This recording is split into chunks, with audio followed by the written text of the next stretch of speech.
Okay. Okay, good morning, everyone. I want to thank you for your patience as we prepared for the start of the meeting. Welcome to members of the Code Council and guests in our New York City and Buffalo locations. I will bring the meeting of the State Fire Prevention and Building Code Council to order. Before we take a roll, just a couple of things I would like to announce. We have a new member of the Code Council representing the city of Newburgh.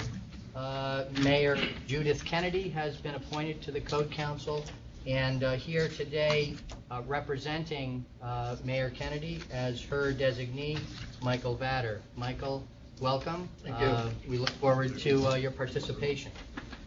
We also have a representative from the home builders here sitting at the table on behalf of Mr. Hankin, Howie Berman. Howie is going to represent Mr. Hankin.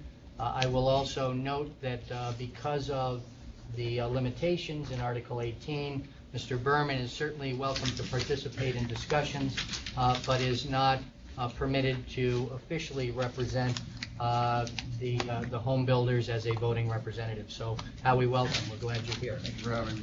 Okay. With that, let's take a roll call. Ray, will you please call the roll? Sure. Ron Peaster, representing Secretary of State Cesar A. Perales. Here.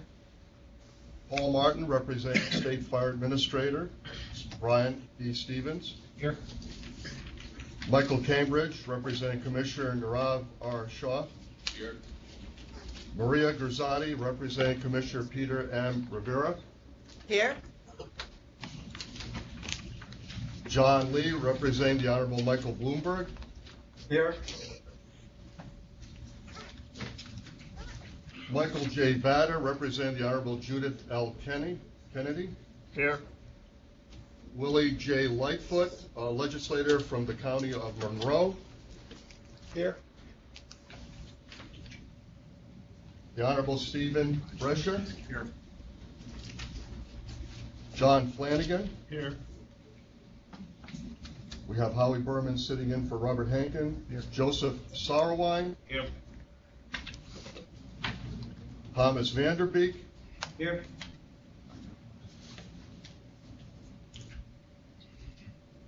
We have a quorum. Okay, thank you, Ray. Before we go on to agenda item number 2, there is one housekeeping issue that I would like to bring to your attention. As all of you know, since you are here with a great interest in the Uniform Fire and Building Code, we do have certain provisions regarding the maximum occupancy of spaces, including this space. And so through Mr. Martin, we've taken a quick calculation of the capacity of this room, and I'm going to ask Mr. Martin to just give you an overview of how we're going to assure that that even this meeting will be in full compliance with the Uniform Code. Thank you, Mr. Chairman. Real quick, based on our calculations, the current occupancy load of this room is about 60, and we're there now with what's in the room and a few people that are standing in the doorway. From this point forward, we're going to have to control access. It'll be a one-for-one exchange at the door. If somebody leaves, somebody will be permitted to come in.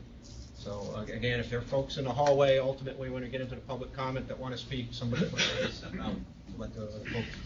And the secondary thing is, just because of the number of folks here, I just want to call your attention to the stairwells. There's immediately outside and to the left are the stairwell doors, should there be an emergency in this fully sprinklered, fully alarmed building. Okay.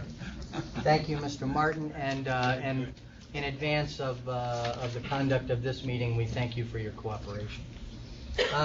Okay, let's move on to agenda item number 2, minutes from the December 15th, 2012 meeting. Those minutes are included as part of your agenda package. Are there any additions or corrections to the minutes?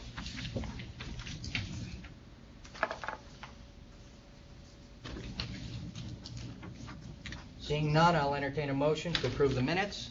So moved. Second. Motion by Mr. Flanagan, second by Mr. Martin. Discussion on the motion? All those in favor of the motion signify by saying aye. Aye. Those opposed? Thank you. Minutes are approved. Public comment period. As I'm sure you are aware, we have a significant number of individuals who have requested to speak today. I'm going to ask Ray to introduce those speakers. How many speakers do we have at this point, Ray? It's ever increasing, but it appears we have some 25, 26. Okay, so we have about 26 people that have requested to speak. We certainly want to give all of those individuals an opportunity to present their views, but we also have to assure that we are going to conduct the meeting in an orderly manner. So I'm going to ask each of the speakers to limit their comments to 2 minutes, and that will allow us to get through the speakers probably in about an hour or so. So I'm going to ask for your cooperation. Ray is going to. Do you have a second hand on your watch, Ray? We're gonna encourage folks to move on after 2 minutes, and then we'll make sure that we get to all of the speakers. Okay. With that, Ray, would you please introduce the first speaker? Okay, the first speaker, the first part is going to be on energy, is Conrad Metcalf, Executive Director for Building Performance Contractors Association. Okay. So if you can And just go up to the podium. Okay, yeah, it's my first, Is this a microphone? Yes. It's okay. yes, I'm here representing contractors across the state and in New England, primarily Energy Star raters and building performance contractors that are prepared to address the needs of the new code, prepared to be in houses educating code officials and builders on bringing up the standards and bringing up the ability of these houses to provide energy efficiency services and health and safety to their occupants. I just wanted to make sure that everyone understood that infrastructure, probably 400 to 500 raters and building science diagnostic experts are in existence. There's an infrastructure across the state and an infrastructure to grow that infrastructure. And that's all I want to say. Okay. Thank you. Next speaker. The next speaker is James Quirk, Program Manager from NYSERDA. I want to thank the Code and Department of State for giving me the opportunity to speak today. As introduced by Ray, I'm Jim Quirk. I'm Program Manager at New York State Energy Research and Development Authority. I oversee a number of programs under the umbrella of the Low-Rise Residential New Construction Program, which includes the New York Energy Star Homes Program. Today specifically about the air tightness requirement for the council consideration in the new code. NYSERDA has provided a memo to Joe Hill that provides some summarizes data on air leakage rates we've seen in our program, as well as the building performance testing personnel and infrastructure, so I won't go into that now. But performance testing is the core of the NYSERDA residential energy efficiency programs. The New York Energy Star Certified Homes Program and our Home Performance with Energy Star program, which is an energy efficiency program for existing structures, has required performance testing since the two programs were launched 11 years ago in early 2001. One of the things NYSERDA has promoted in the program to builders is a benefit has always been that we're providing an opportunity to stay one step ahead of code. And now as we're talking about requiring performance testing to verify air tightness, which is a requirement, current requirement in our code, in our program, excuse me, and a consideration for code, these two are coming closer and closer and more closely aligned. NYSERDA does agree with the intent of the IECC and supporting stakeholders that led to the inclusion of performance testing requirements in the energy code. Our position is that performance testing is a very important tool for predicting the energy efficiency of new homes or buildings. and a more effective method and accurate method for ensuring or verifying the tightness of the home versus the visual inspection protocol. As for the specific envelope testing requirement in 2012 IECC of 3 ACH 50 per hour, my first position is that this level of air tightness would be a tough lift for many residential builders. This position is based on data that I referenced earlier in our memo, collected in the last 5 years of our program, where we find an average ACH 50 air tightness level of approximately 3.5. And again, this is with builders who have been in the program for quite a while and have availed themselves of the technical assistance that we have available in the program. As I stated earlier, NYSERDA supports the use of performance testing as an effective and accurate means to determine the air tightness in residential construction, and we support the technical subcommittee recommendation of 5 ACH 50 as a reasonable level for minimum air tightness leakage standard. Thank you very much. Thank you. Thank you. Next speaker, James Carr, American Wood Council.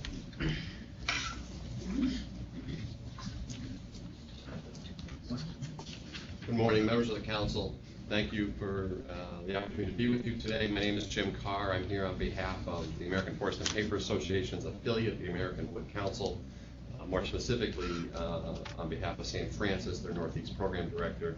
AWC has an ongoing effort with partners, including the Fair Energy Codes, Coalition for Fair Energy Codes, and the APA, the Engineered Wood Association, seeking fair science-based energy codes which provide impartial treatment for all performance qualified building standards.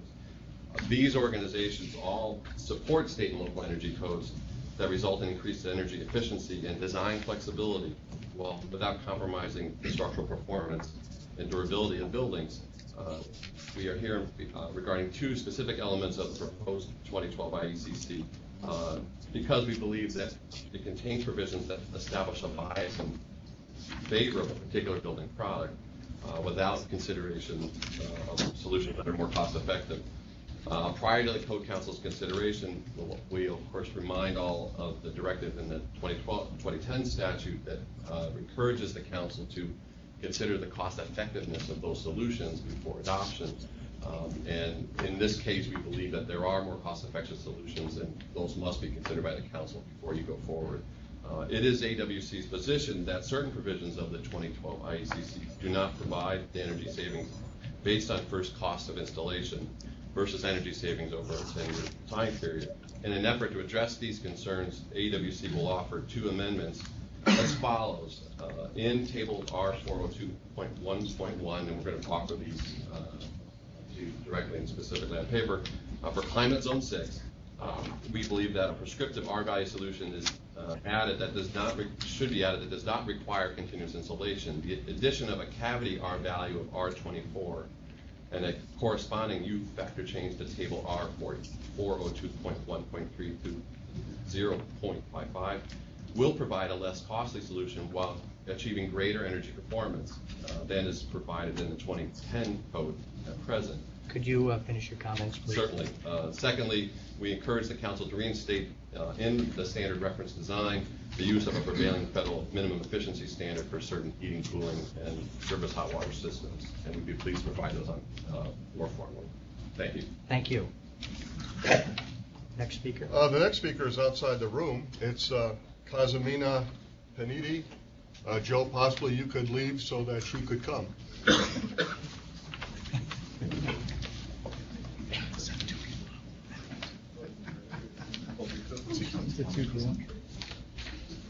Casamina Panidi is from BCAP, the Building Codes Assistant Project. Mr. Chairman, council members, I'm the program director for the Alliance to Save Energy's Building Codes Assistance Project, and we're here to support the update for the New York State Energy Code as it's being presented. And we feel that the amendments are in step with the 2012 IECC and keep New York State in step with the direction of the country. So I encourage you to adopt it. Thank you. Thank you. Thank you. Is there anyone else that wishes to speak on the Energy Code? Hearing none, I'll go on to the Fire Code. The first speaker is Kurt Harding from Tyco Fire Protection Products.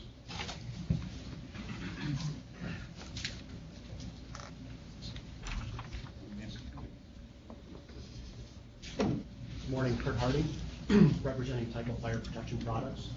Thank you for having me today. Currently, I have 10 years with Tyco in technical services. Currently a committee member of NFPA 30A, sold for motor fueling, dispensing facilities, and repair garages. I would like to open with a few statistics by NFPA. According to the fires at U.S. service stations full report issued by NFPA in 2011, service station fires cause an annual average of 1 civilian death, 29 civilian injuries, and $8 million in direct property damage. Over 3,000 vehicle fires per year on average. 61% of fires at gas stations were vehicle fires, with gasoline being the most common type of material first ignited. This is about life safety and property damage. And a gas station without a fire suppression system would be left unprotected. Thank you for your time. Thank you. Thank you. The next speaker is Mr. Jim Engman.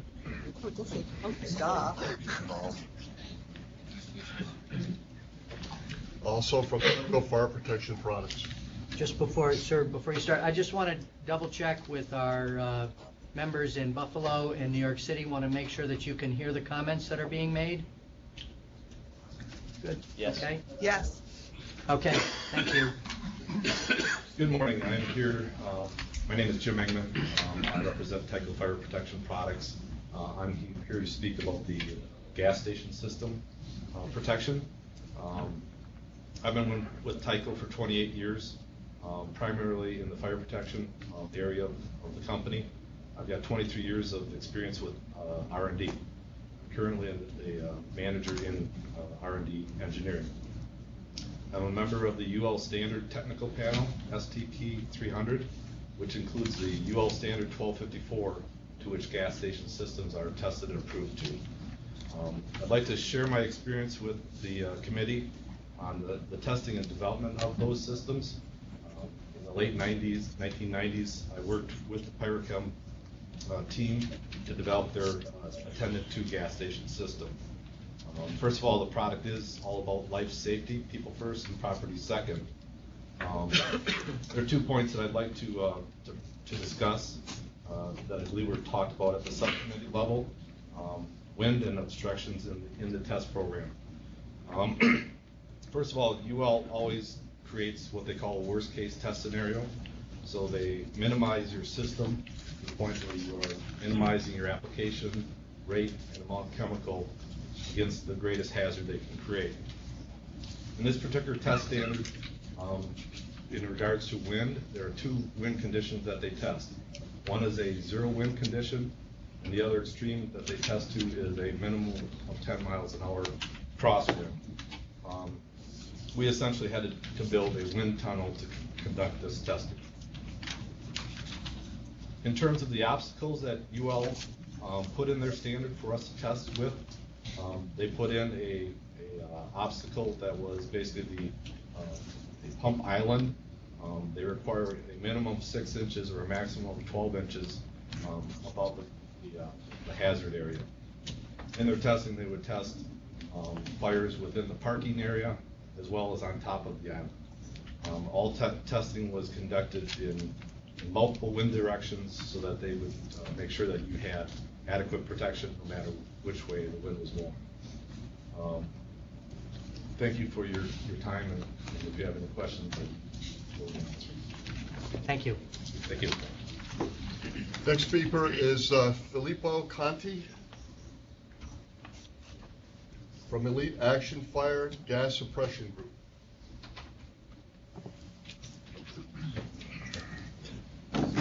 Okay, good morning, ladies and gentlemen, members of the Code Council.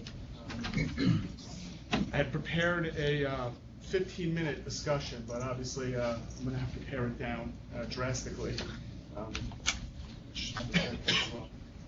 I represent a fire equipment distributor that installs these gas station systems out in the field, and I'm here with many of my colleagues throughout New York State to do the same. And the reason why I'm here is to urge the council to dismiss and reject the recommendation by the technical subcommittee to remove the requirement for gas stations to install these systems. And very simply, I'm telling you this because they work. We have anecdotal evidence as an industry. We respond to these sites. We've seen them work. I have handouts that I would like to submit for public comment so that the code council members can review it, that show instances where these systems have worked. And due to the time limitations, what I'd like to do is read a letter from a person in New York that was involved in an incident at a gas station where this system worked. It's a short letter. It's okay if I read it? Dear Code Council members, I'm writing to ask you to support the existing mandate for automatic fire suppression systems at gas dispensing service stations. It's my understanding that the Division of Code Enforcement Administration has recommended to remove this requirement. This would be a terrible mistake by New York and would make New Yorkers less safe. In February of 2010, I was traveling to a family home in upstate New York with my wife, who was pregnant at the time. We pulled into a Gulf gas station in New Windsor, New York. Opposite the side of the gas pump I was about to start fueling at, a man was filling portable gas containers in the back of his pickup truck. It was evident that he was spilling some of the gasoline right into the bed of his truck. Without any warning, I felt an intense heat come from that area and saw what looked like a fireball come from the back of the pickup truck. In that instant, my only thought was to get out of there to evacuate my wife and I. Before I had any opportunity to react, I was enveloped in a cloud of powder from the overhead system. When the dust settled, the fire was extinguished and nobody was hurt. By the time I left the site, the fire department had not responded, and I do not know if they ever did. I am convinced that the activation of that system saved my life and my wife's life and prevented what could have been a horrible situation for anyone at that gas station. I urge you to reject the recommendation to remove this mandate from New York State's fire code. As a father of 2 children, I would definitely not fill my gas anywhere where these types of systems were not required. Thank you, J. Makarowski from Greenlawn, New York. Thank you. And I would encourage you, if you have additional material that you'd like to submit to the council, please do so, and we'll make sure that the members of the council receive that information. You and I could talk about it. Okay. Thank you. Is there a Bill Fetter in the room or anyone from Kern All Fire Suppression Company?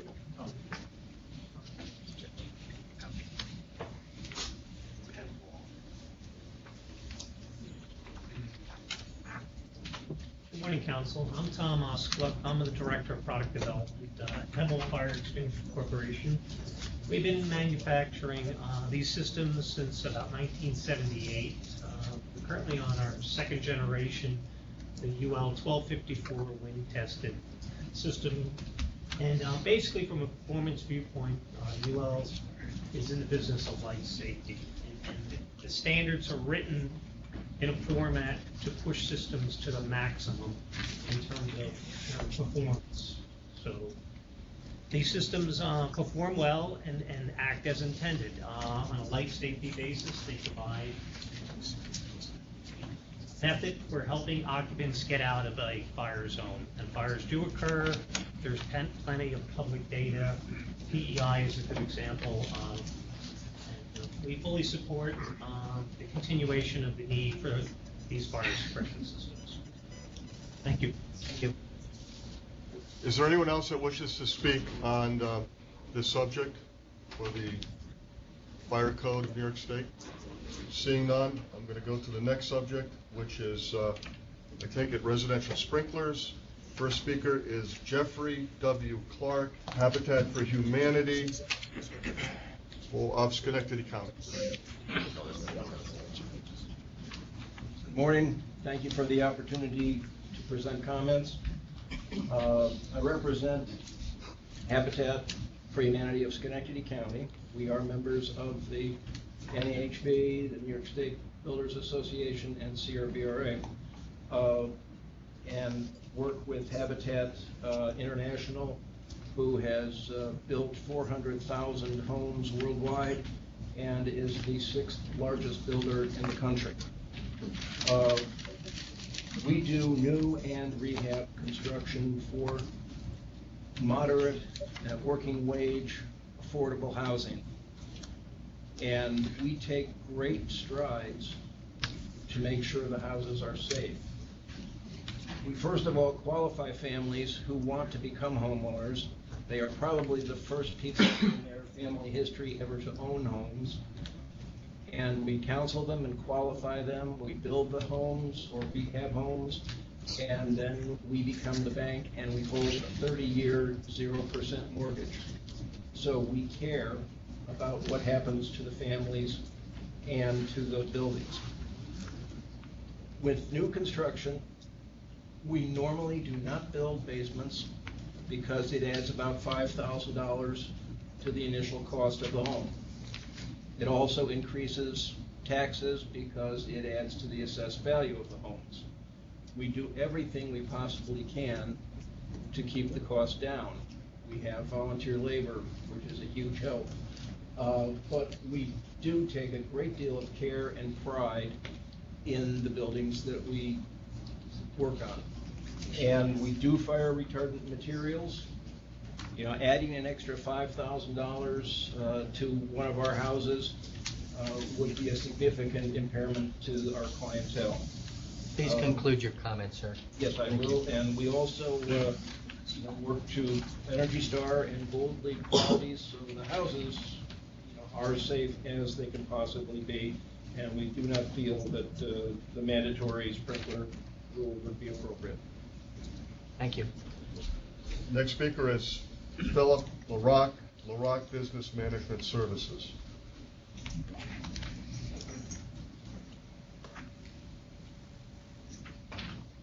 Morning, everyone. Thanks for having this hearing. I'm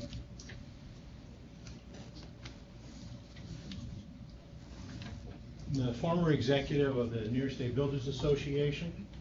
I'm a member of the Rochester Home Builders Association, NISBA, and the National Association of Home Builders.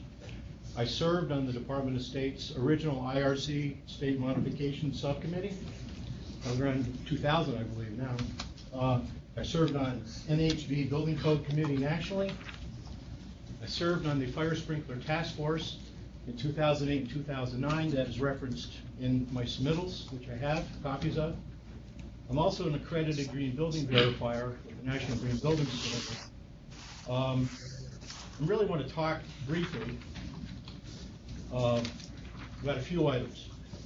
A few years ago, the department created the Residential Code Fire Sprinkler Study Committee, which I served on. That committee found the following. Price. The committee developed sample estimates that had a higher total cost than the range found elsewhere.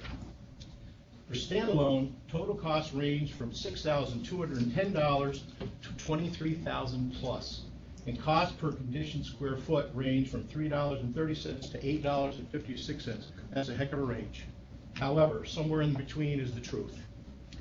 For multi-purpose, total costs range from $6,800 to $9,700 and $3.18 to $4.56 per square foot. Costs were even higher for private wells. That's a huge issue. It needs to be addressed. I don't see it. More important to the true value of sprinkler estimates are the real marketplace pricing that can only come forward in a competitive marketplace. See the professional quotes and breakdowns in this reality in various hearing testimonies hopefully provided today. Those are real-world numbers from the professionals who install these sprinkler systems. These costs also do not consider additional expenses involved in annual fees related to sprinklers, labor charges related to paint, drywall, insulation, air sealing, or other trade work needed to accommodate the fire suppression system. Further, the costs do not include ongoing management and maintenance of numerous individually owned customer systems in the residential marketplace. Does the new or prospective home buyer have a clue of the added cost being imposed on them here? Has the media picked up on this part of the story? I doubt it. The housing market is just starting to turn around, and this mandate on a man or woman's castle is simply not affordable. Let that buyer determine if they want a sprinkler system after being afforded the option by the builder. Sure, go ahead and mandate that the builder must provide this product as an option, but don't mandate it on all home buyers of new homes. Please conclude your comments. Impact on the third-party certified green building and Energy Star homes, something that hasn't been looked at. My business includes being a verifier on the green building standard and also as an energy efficient consultant. Just yesterday, I did an inspection where sprinklers were installed. It was on a 2-story apartment building that required it. However, the builder had added labor and material costs in insulation and air sealing of the sprinkler heads and sprinkler water lines to meet the requirements of the Energy Star and NGBS program. I've got a lot more comments. I know we're a little short today. What needs to be quantified is the certified green building market nationally was 7% of all residential units 5 years ago. It's about 18% today, and it's going to be 37% in 4 years. We really have to deal with this to be consistent with the New York State policy of being aggressive on Energy Star and on green building standards. Consumer impact and their costs and responsibilities. The Sprinkler Task Force and the Sprinkler Trade Quotes, there are warnings about the significant new obligations for homeowners, not for builders, for homeowners. The task force said the committee discussed the possible need to ensure proper inspections as required by state code for automatic fire sprinkler systems. Following installation, NFPA 13D, not 1D, typo, requires that the owner replace damaged sprinklers and recommends monthly inspections. Who's going to do these monthly inspections? And who will pay the bill for these inspections in these homes owned and occupied by the residents? I have specific comment which I will submit from Kennedy Mechanical Contractors in Rochester, who talks about this problem. It is a serious problem that has been totally ignored today. Thank you for your comments. Next speaker, Louis Dubuque, New York State Builders Association.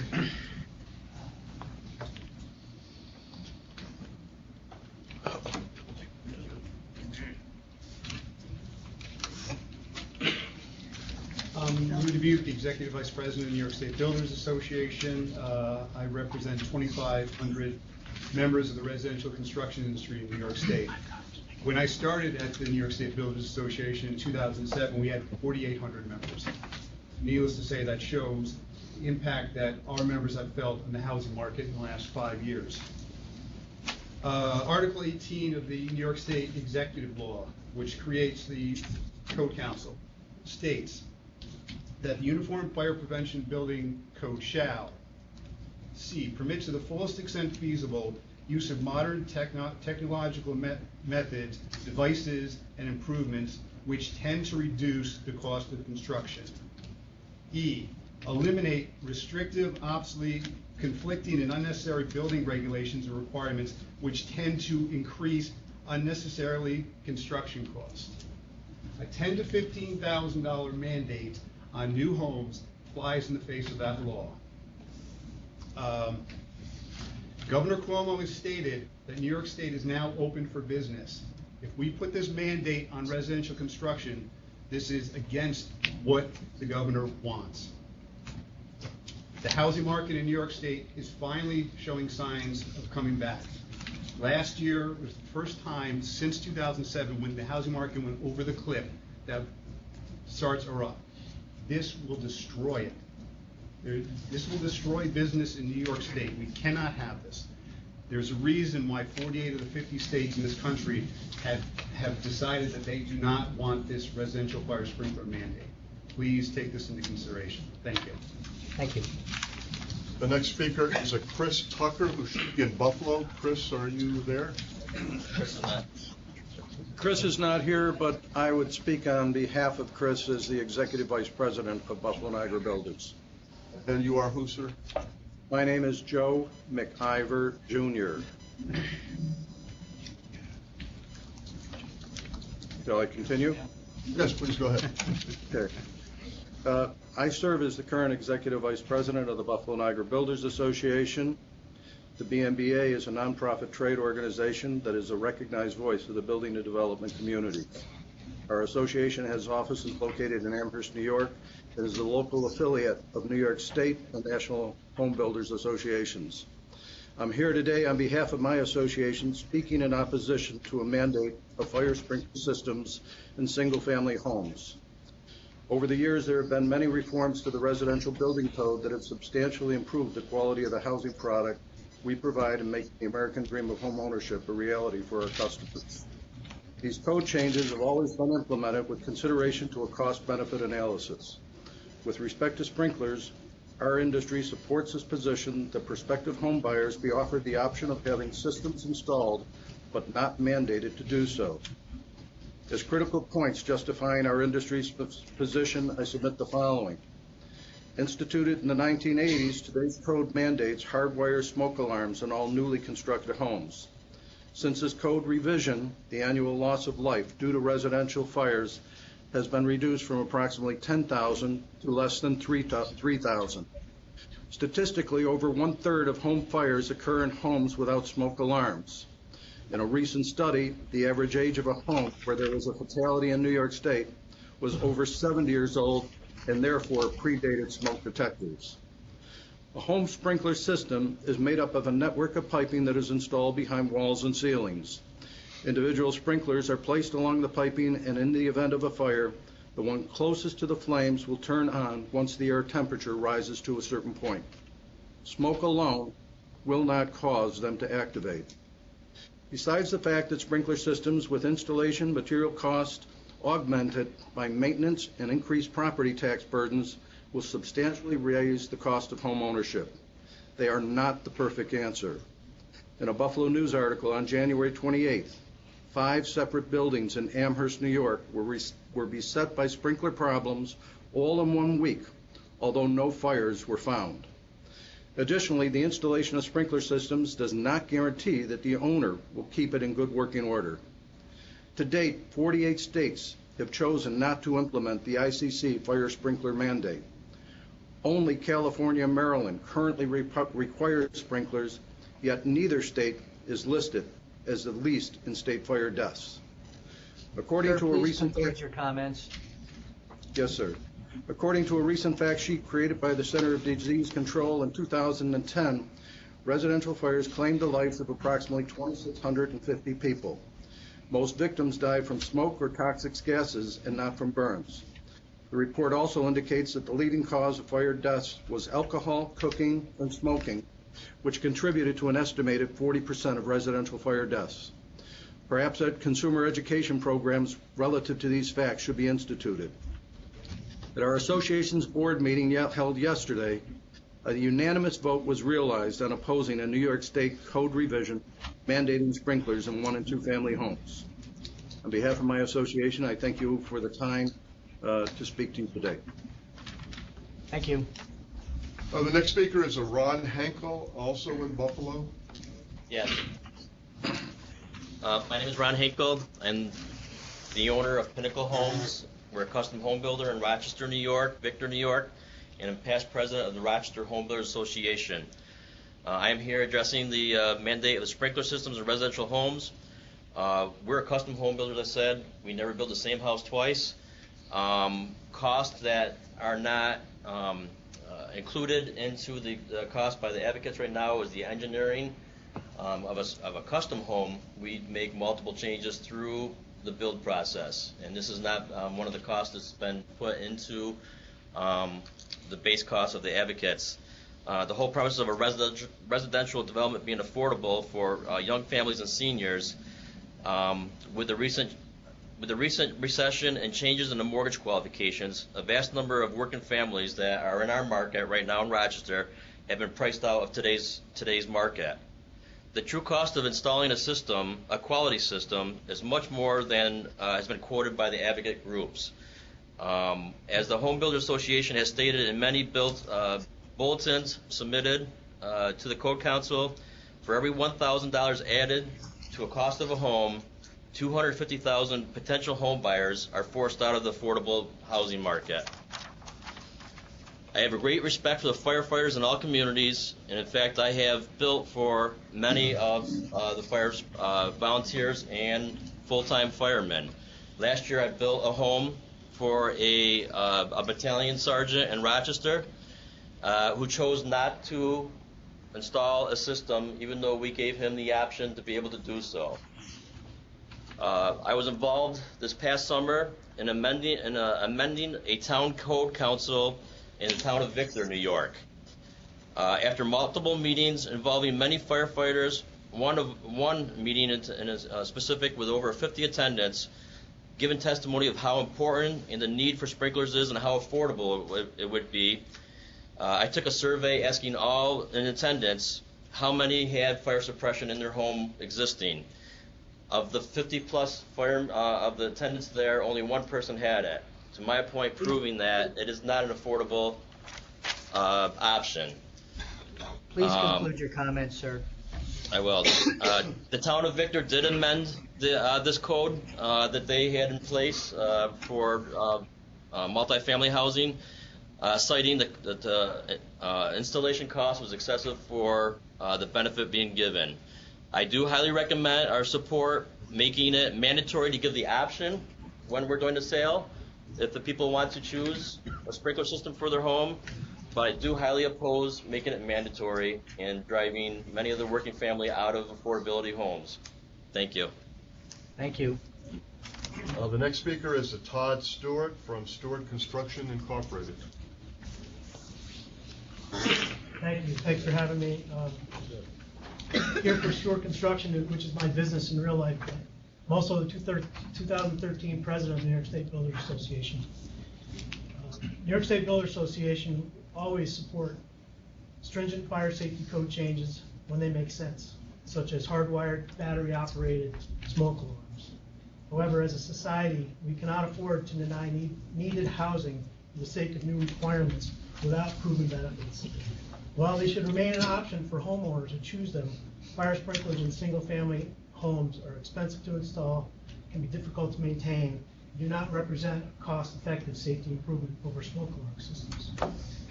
And with that, you're going to hear a lot from my colleagues about the details, about the costs. I want to tell you a story about a fire. I've built over 100 homes since I've been in business. My father's been in business for 40 years. We had a fire 2 doors down from me, a house I built. Mom was away, kids had a party, trash can outside, cigarette butt. Pretty soon the trash can was on fire. Pretty soon after that, the wall was on fire on the outside. Pretty soon after that, the eaves were on fire. It was going up the wall, into the eaves, into the roof system. Pretty soon after that, the smoke was inside the bedroom over the garage. Smoke alarms went off, everybody got out of the house. They knew what was going on pretty quickly. Pretty soon after that, the fire stayed in the attic, and the temperature in the room was no more than 75 or 80 degrees. The smoke would not have set off the sprinkler system. Fire was not hot enough inside the structure to set off the sprinkler system. So the smoke alarms are what saved lives. The sprinklers would not have gone off until the fire had fallen down through the roof into that room and made it hot enough to set off the sprinklers. That's the only fire I've ever had in any of my homes, and that was a scary one, but smoke detectors save lives.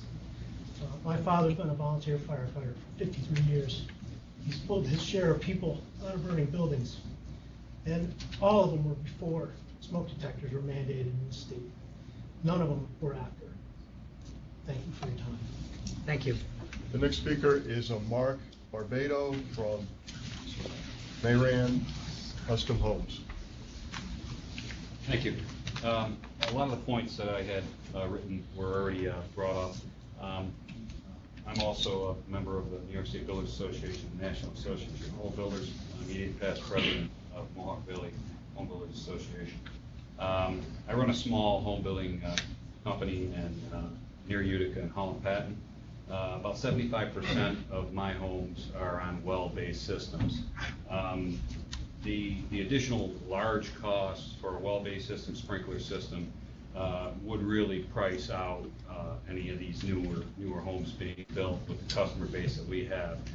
Most of them around $300,000. Basically, generally, when they're starting these homes, they're approved for around $280,000. They have $20,000 to $50,000 to put down in cash. Taking out the additional space out of a basement to put in water storage tanks, having a pump system and an emergency backup generator on the system would add a lot of costs and other additional problems along with that. My biggest problem with the mandate is that there is a lot of personal responsibility that's been passed off in this state. I believe that the consumer should have the right to decide whether or not they want a system in their house. I believe that there's going to be a lot of detrimental effects financially, not only on for the consumer themselves, but for all the businesses that are associated with the building industry. Myself, my company, the 5 carpenters and 1 laborer that I have on my payroll right now, the 30 or so suppliers that I do, around $900,000 worth of business a year, and all of my subcontractors, that adds up to over $1.5 million a year. There's definitely going to be some detrimental effects in the economy of the home building industry, which is very important to us in this state. Thank you. Thank you. The next speaker is a Brooke Howard Greenhouse from Cayuga County Homes.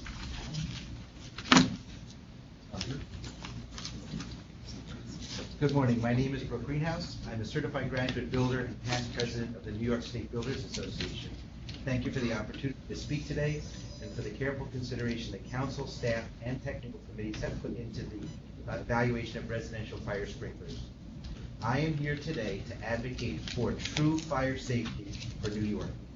Having read the studies, reviewed the statistics, spoken with clients, professional firefighters, code officers, insurance agents, and sprinkler salespeople, there is no question that we need to improve fire safety in homes. However, there is clear evidence that sprinklers are not the answer. As a builder, I not only installed interconnected battery backup smoke detectors long before it was a code requirement, but we gave carbon monoxide detectors to clients as gifts long before they were required or even commonly known. I absolutely believe in fire safety and have acted over decades in ways to show my commitment. And I'm here to do what I can to help the most people possible live in safer homes, and I know that sprinklers are not the solution. First, the obvious.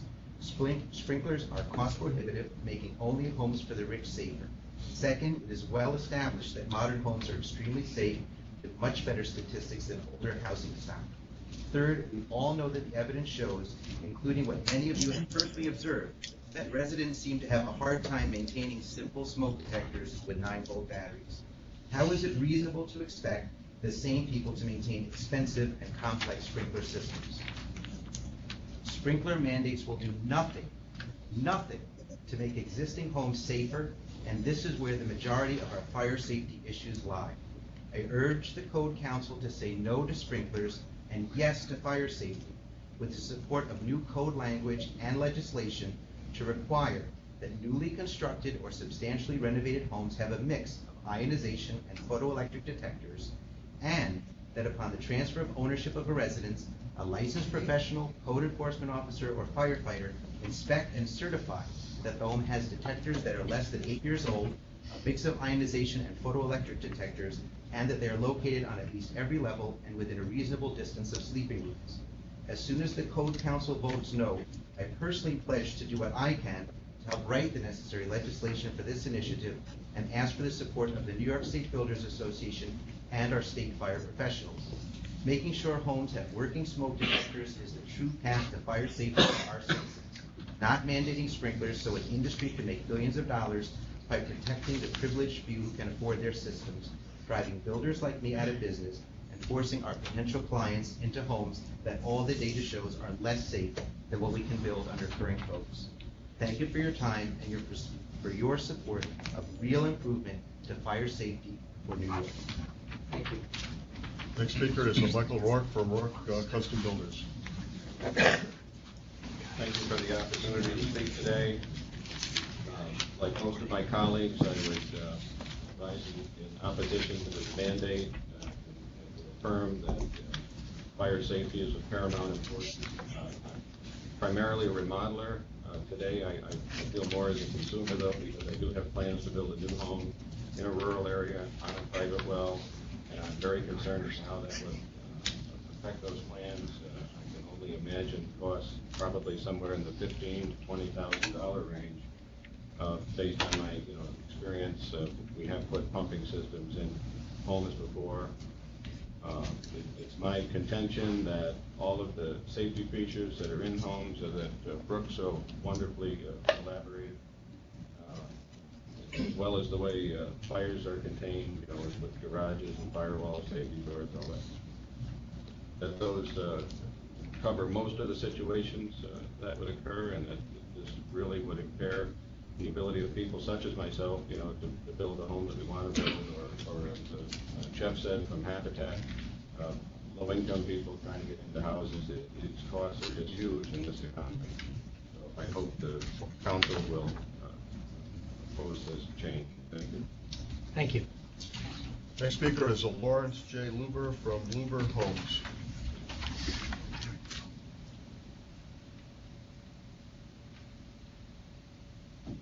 Thank you all for holding the hearing, listening to comments, keeping an open mind on it. My name's Larry Luber. I'm a SU grad, worked my way through school building houses, come to it through a family business as well.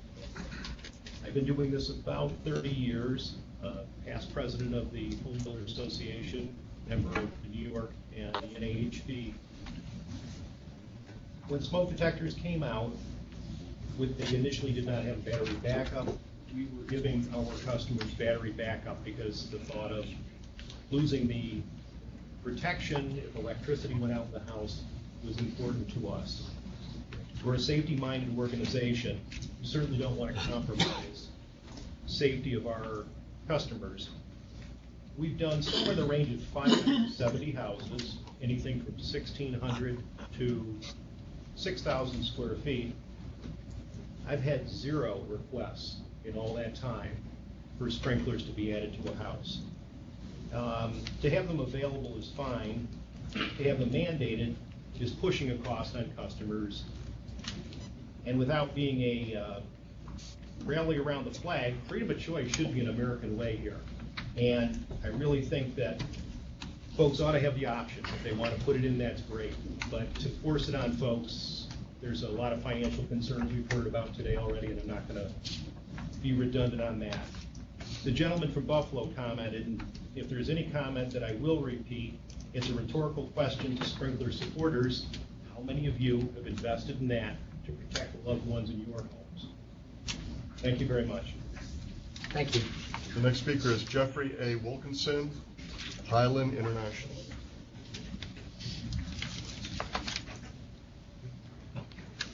Good morning. Thanks for the opportunity to speak. I'm Jeff Wilkinson. I'm the president of the New York State Fire Marshals and Inspectors Association, and also a member of the New York State Codes Coalition. In 2007, the Code Council requested the Department of State, the Office of Fire Prevention and Control, and the Division of Code Enforcement and Administration to establish a committee to explore the aspects of residential fire sprinklers in 1- and 2-family residences. The committee was charged to gather the facts and data as it relates to the installation of sprinklers and to report back to you, the Codes Council. This committee included representatives of the New York State Codes Coalition, the Fire Service, the New York State Home Builders Association, the National Association of Home Builders, the fire sprinkler industry, the insurance industry, the plumbing industry, and fire protection engineering. The committee completed their task and the report was agreed upon by all and submitted to you. I am not here to rehash the findings of the committee, but to agree with their findings. It's time for the residents of New York State to be protected from the consequences of fire with the technology that's available. With the construction industry trying to keep costs down, the use of lightweight building materials is on the rise. With home furnishings burning at a rapid rate, these lightweight building materials are compromised quicker and collapse is more prevalent, thus causing injuries and deaths of occupants and first responders. Fire sprinklers will protect the occupants and first responders from the hazards of lightweight construction and plastic-based furnishings commonly used in residential settings. New York State is leaning towards the adoption of the international codes as they are written. And with the implementation of the international residential code without mandates, the numbers of fire-related injuries will be drastically reduced and death by fire may be eliminated. Communities become more resilient and residents will feel they're living in a place where they believe is the safest, their home. Thank you for allowing me to comment on this important issue, and thank you for the service to the residents of New York State. Thank you. Deputy Chief F.J. Spinelli, New York State Association of Fire Chiefs. Good morning. My name is F.J. Spinelli. I'm currently serve as a deputy chief in the Hartsdale Fire District in the town of Greenburgh, New York. We are a municipality that has fire sprinkler ordinances since 1978. Have shown no signs of reductions in the number of building applications over the years. In fact, in an article from September of this past year, Greenburgh Building Department noted that they had 1,000 more building permits per year than they did in 1998. The permit revenue had tripled between 2005 and 2010, permitting over 3,000 new and renovation projects to be put out. Our remarks today are in relation to the baseless attacks of the building industry on residential sprinkler systems.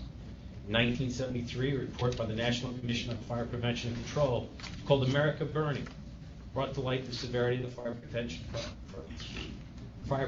problem in the United States. Back then, 8,000 persons died per year. 8 out of 10 of those victims died in their homes. 40 years later, that grim statistic has been lowered to fewer than 4,000 persons a year. But sadly, the 8 out of 10 statistic still stands. The citizens of the state of New York and our fire service face new challenges and threats to our ever-changing world. Not all those threats are budgetary or from terrorist events. Threats from synthetic products in our homes and the introduction of lightweight engineered products have made the chances of building involved in a structural fire being a total loss a certainty when there's no fire sprinkler system in place. Studies by UL Laboratories and the National Research Council of Canada both found that engineered building products burn faster and lose their structural integrity far faster than conventional lumber. Today's fires are not fires of years ago. Scientific data and research from the National Institute of Standards and Technologies have shown today's fires burn at temperatures exceeding 2,000 degrees, and lightweight construction may collapse in as little as 6 minutes. Sprinkler systems have been misrepresented in movies and televisions for years. No one's called the producers of those movies or shows to task because their inclusion in the program added comedy or suspense to the overall plot. Fire is no joke. Sprinkler systems have been... I lost my place. Sprinkler systems have also been misrepresented by the building industry as being a waste of money, a needless economic burden, or that they don't offer significant advantages over smoke alarms alone. This characterization is criminal based on the scientific evidence stating otherwise. In a report titled The Benefit Cost Analysis of Residential Fire Sprinkler Systems, put out by NIST in 2007, the National Institute of Standards and Technology found that when a house fire occurs in 1 and 2 family dwellings with a wet pipe sprinkler system and smoke alarms were found, on average, 100% fewer civilian fatalities occurred, 57% fewer civilian injuries, and 32% less direct property loss than in dwellings with just smoke alarms. Please conclude your comments.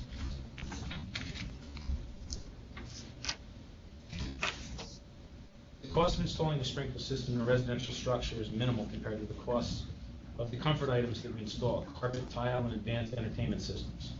Contrary to the rhetoric offered by the Home Builders Association, sprinkler systems are not exorbitantly expensive. I have data that proves that. No single code provision that the codes canceled pass will have a greater impact on civilian and firefighter safety than the adoption of the ICC codes in their entirety with no modifications. Thank you. Our next speaker, Thomas LaBelle, New York State Association of Fire Chiefs.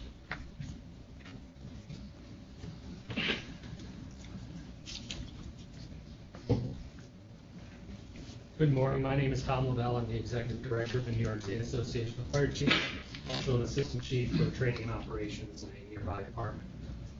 What I wanted to speak about today is that in 1992, I sat before this august body, and we discussed the issue of the uniqueness of the New York State Code and how that unique code made development difficult, It was bad for economic development. It made training difficult. It made the manuals expensive. So in the mid-90s, many of the same groups that are here today convinced the fire service that we should move to an international code body that would address those issues. And now that that code body no longer meets their desires, they wish to abandon that code body to some extent, and once again, continue to create a unique document. The New York State Association of Fire Chiefs is requesting that this council adopt the 2012 model code as is. We recognize we will lose some fire safety features for that, but we also recognize that that development process works. We all in this room have a seat at that table. We all have an opportunity to comment on it. It's voted on it. It's good economic development. It's good for mandate relief. It's good for all the things we're talking about in the halls of Albany right now. Thank you. Have a good day. Thank you. The next speaker is Jim Burns.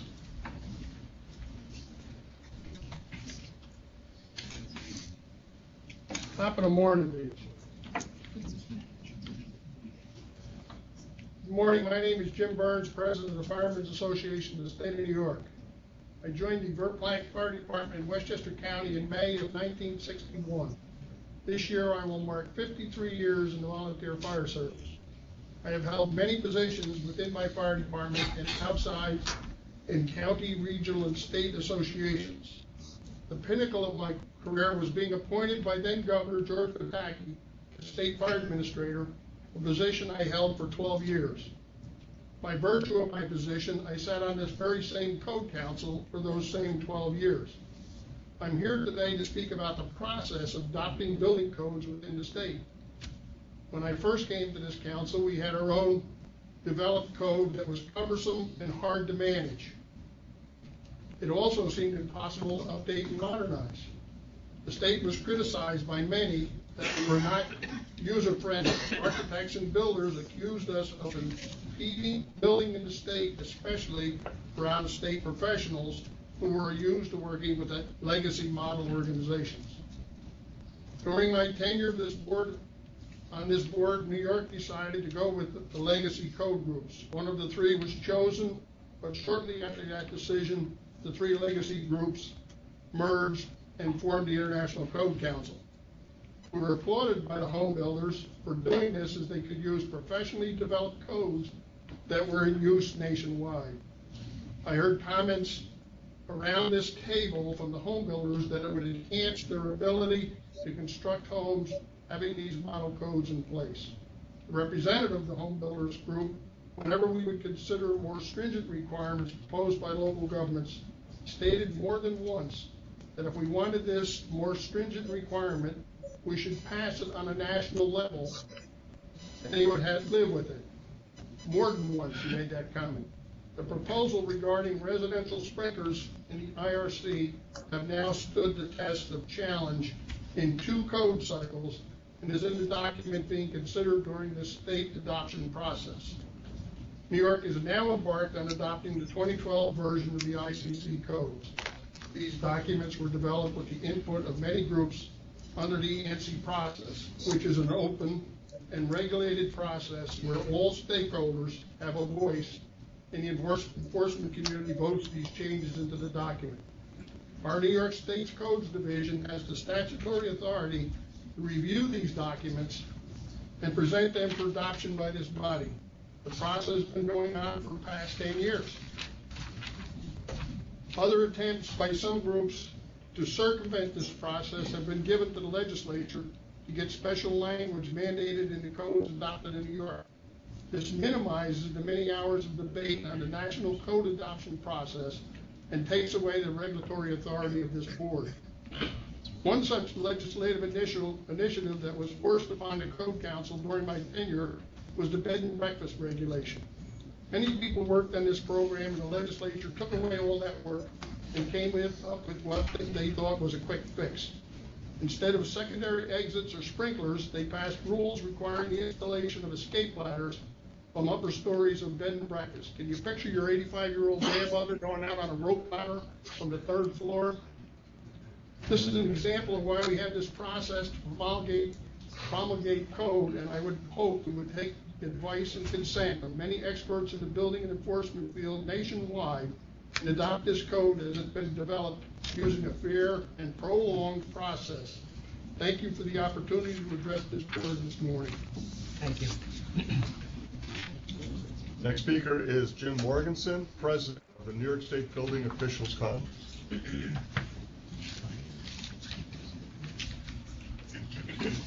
Good morning. I'd like to thank the body, and I think it's probably time somebody to thank the subcommittee members. A little taken back by some comments this morning, and I guess it leads me to a comment that the first supervisor I ever worked for always used to say.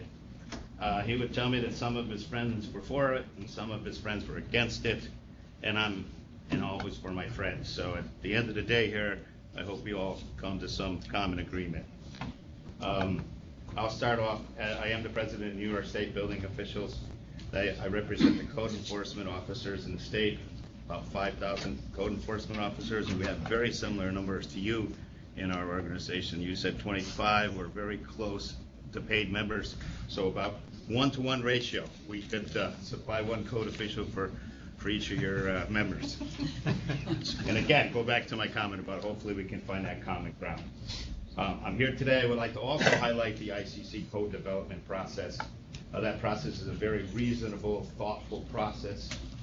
It's a process that we've been involved with. We understand the state is moving toward that process for the total benefit of everyone. And that process goes back to the 80s. It didn't just start last week for people to react to. Back in the 80s, and then in 2006, again in 2008. There's a challenge in 2009. It was still the challenge. It's currently going to be in the 2012 code. And again, we were at one point asked to produce a national model. There is a national model. I would say my own jurisdiction is in Lake Placid, New York. I have a volunteer program. I've had it for 10 years. Every house over 3,000 square feet has a residential sprinkler system in it. I've never had a problem. I've never had a comment from a homeowner. And the only person who decided he didn't want to put in a sprinkler system built a duplex, 2 very large buildings side by side. They burned just before occupying it. The classic case of the rag that was left on the front porch. $3.5 million worth of construction, burned to the ground. It's been replaced, and this time it has a sprinkler system. So again, I would encourage you to even look at my own volunteer program. And leave today just knowing that all of us here are all trained professionals who the public trusts to build safe buildings. And if we know of a better way to do that, I believe that as professionals in the construction industry, we have to use that knowledge for the people that we work for. Thank you. Thank you. The next speaker is Timothy P. Travers from NFPA.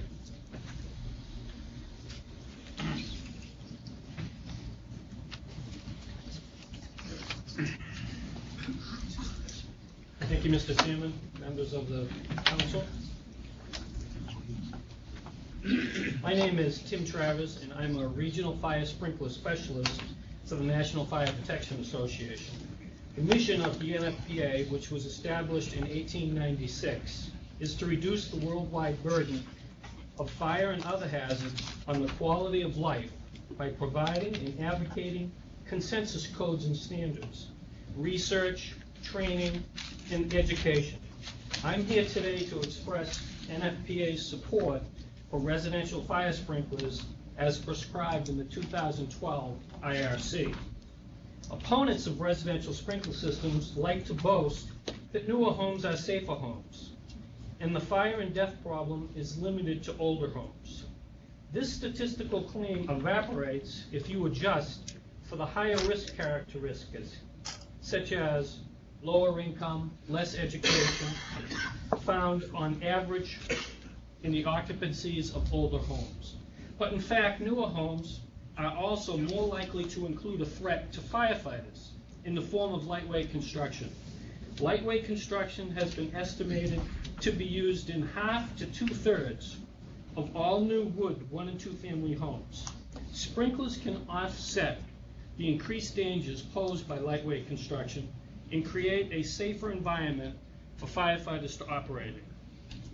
A UL study found that the synthetic construction of today's homes furnishings increase risk by providing greater fuel load.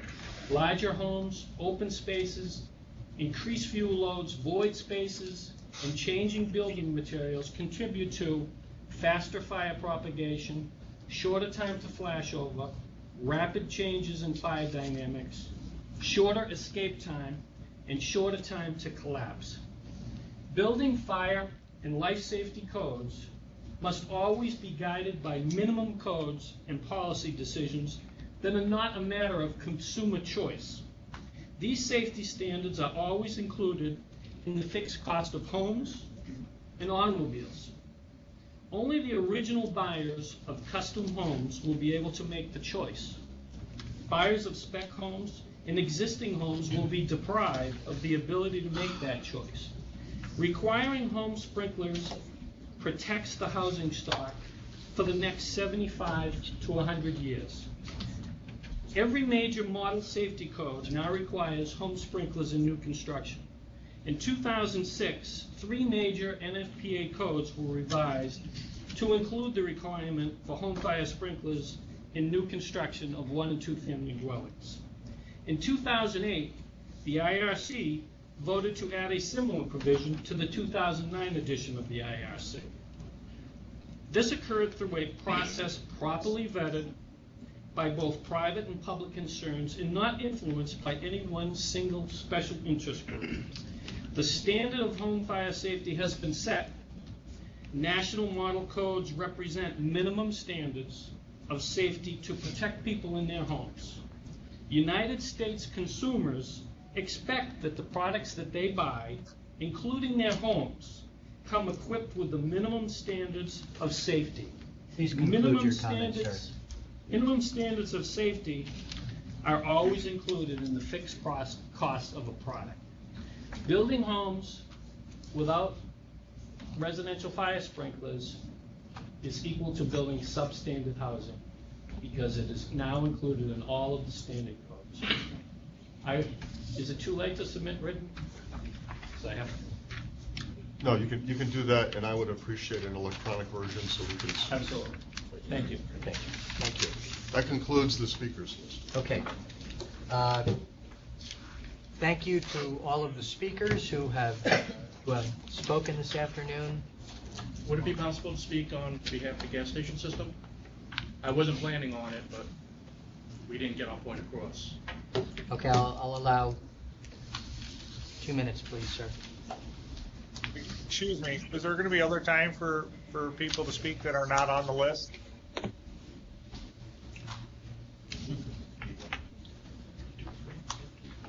Is there another individual in one of the other locations that wishes to speak? Yes. John Graziosi from Rochester, New York, here in Buffalo. Okay, once we have, once the speaker has concluded, we'll recognize you. Thank you. Good morning. My name is Alex Laval. I'm with BK Fire Suppression and Security Systems out of Long Island, New York. As an industry, we elected Phil to speak, but due to the time restrictions of 2 minutes, we did not get our point across. Still, with my 2 minutes, I feel I will not be able to get my point across. To the committee here, I ask of one thing. Take advantage of the professionals that you have in this room here. We have over 30 years, each company, of experience with these systems. You're basing your decisions on false statistics. Most of these fires do not get reported to the fire jurisdictions. And that's really, I'm not prepared. I wasn't prepared to speak. Phil had a very elaborate speech set up.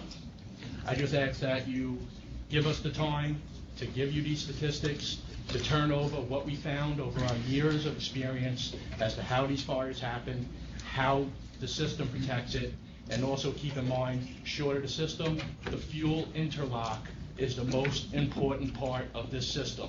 As soon as the system activates, as soon as there is a fire, there is no human involvement. The fuel shuts down automatically, and that is the most important part of the system. I thank you for your time, and I appreciate you letting me come up and speak. Have a good day. Thank you. Sir, I'll recognize you. Please introduce yourself with your name and your affiliation before you speak. Thank you. Yes, thank you very much. My name is John Graziosi. I'm with Rochester Home Builders, but more so with our home building company, Gerber Homes. I'm an owner partner in our home building company. We build new homes, additions, and some apartments in the Rochester area, and I'm here to oppose the mandating of the installation of fire sprinklers in 1- and 2-family homes. After 4 years ago, I came to similar hearings or conversations in Rochester. And since that time, we have been offering sprinkler systems as an option to our buyers to see what level of interest there are, and also to provide the safety that many people would like to have as an option in their home. We have offered fire sprinklers to every homeowner we've built for in the past 4 years.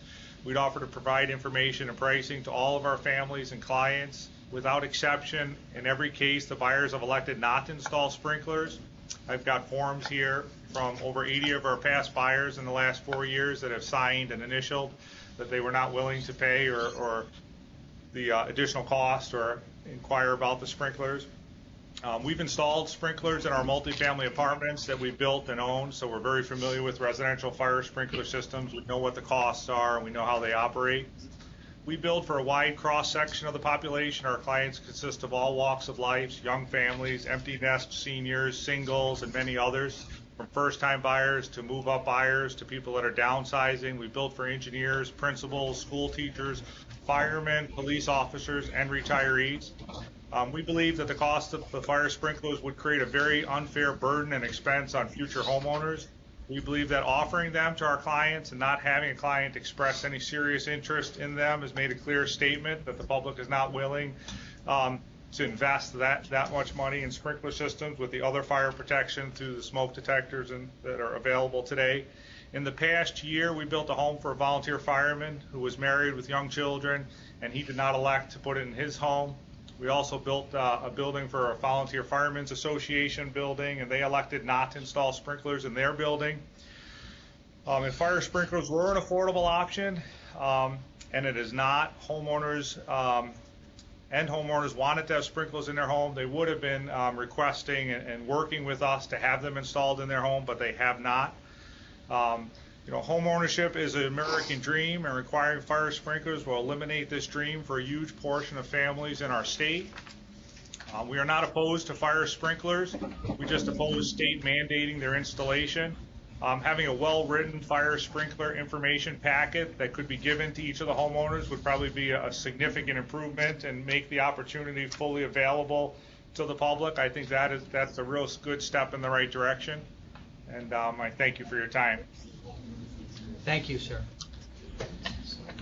That concludes the comments, public comments.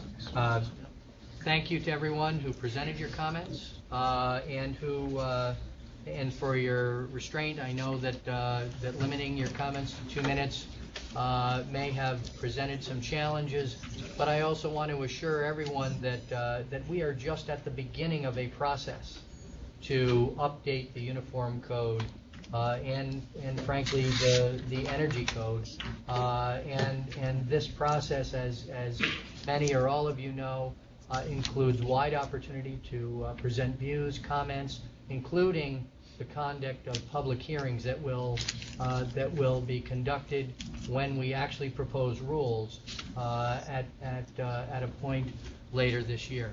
So with that, we're going to take a 10-minute break, and then we'll go back on the record.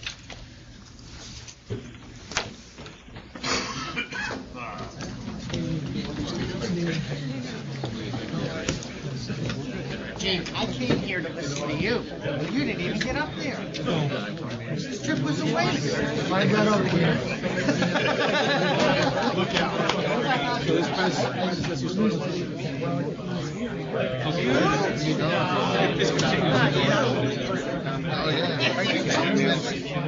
Oh, absolutely. It's going to be to Ray Andrews. When Ray comes back, I'm going to have Ray give everyone his email address when we go back on the record. Okay?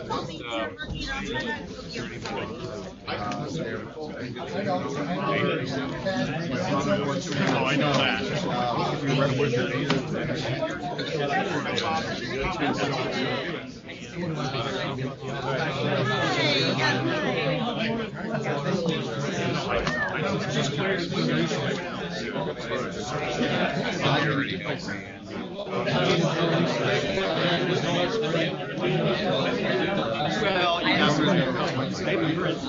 Okay, that's great. Just get your floor to me or like this.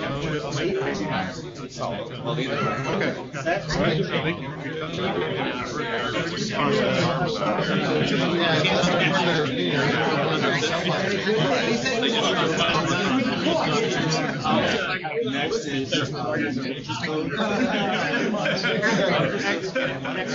can you speak? No one knows.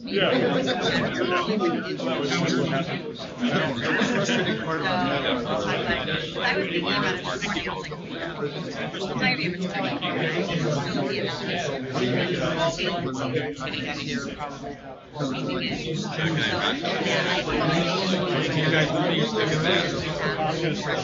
see what they do. So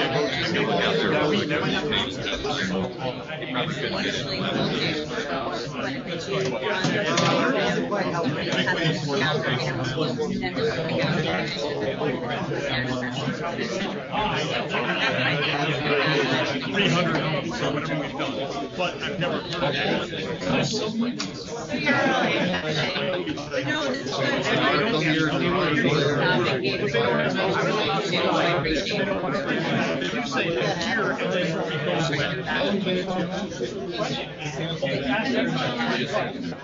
How many hours?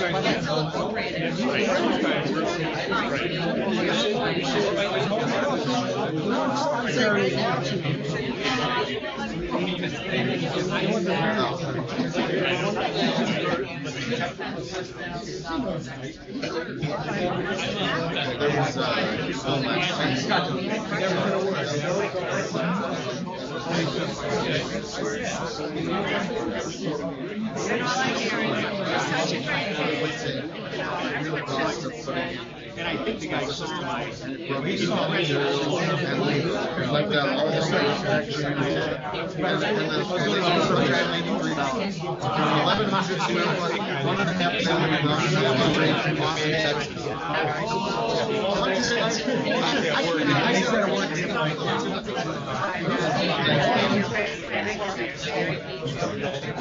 I've been down to twice in the last 6 months.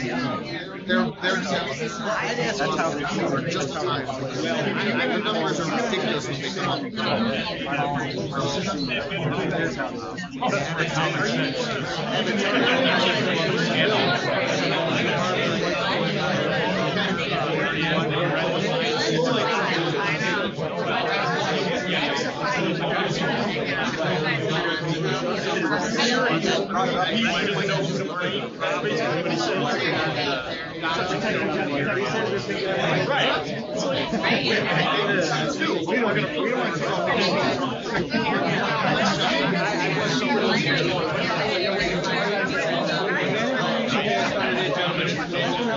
What about the outside stuff? That wasn't touched on. No, but what I'm saying is,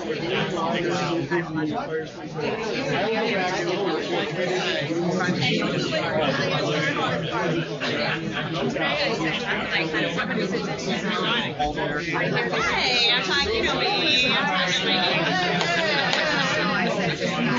I don't know what everybody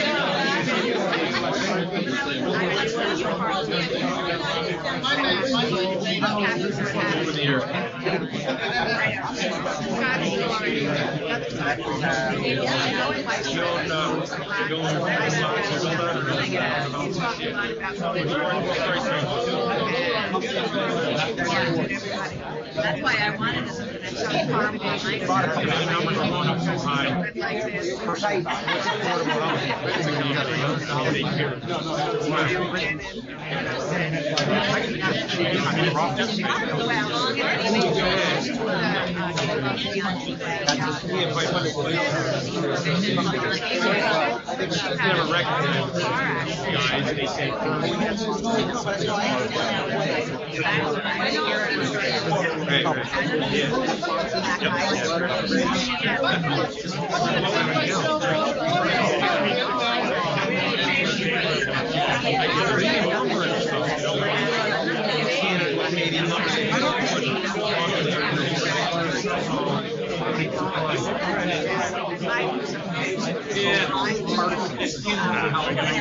Really, good job.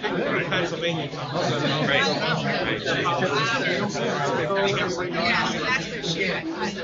So this morning, I said, when I heard the I don't know what happened. We don't have to know. Everyone on time say, I'm sorry. Everyone's just like that. I'm sorry. I've got some other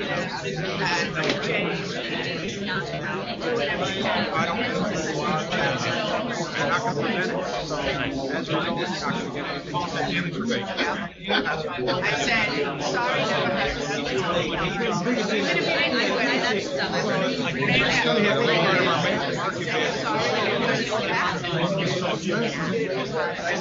never happened. My wife said like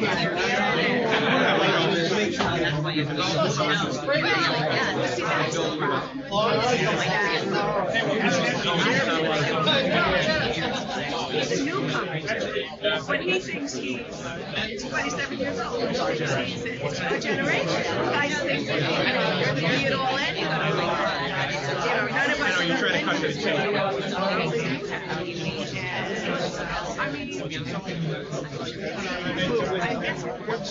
What's the process here?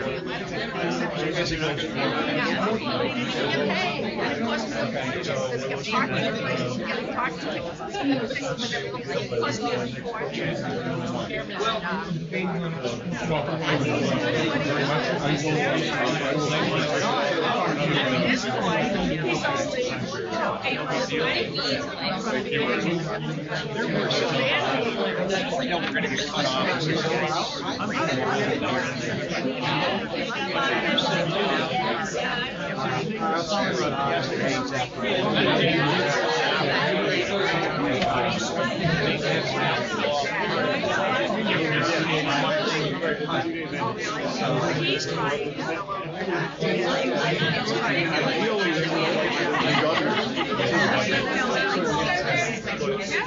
It's my understanding, maybe I'm telling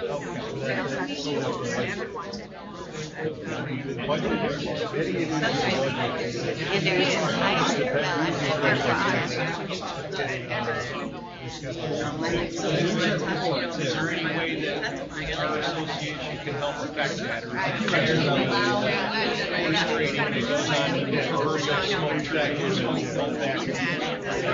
Now,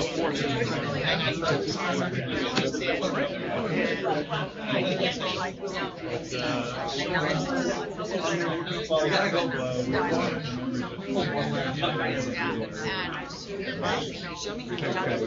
You're not going to. I know we've been a great game.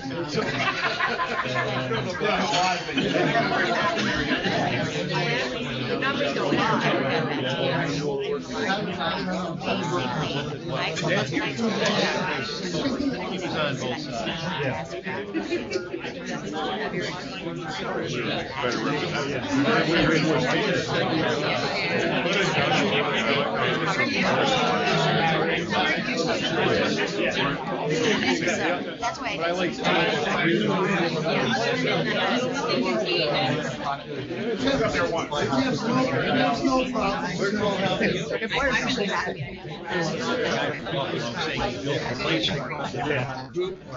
We're going to get those.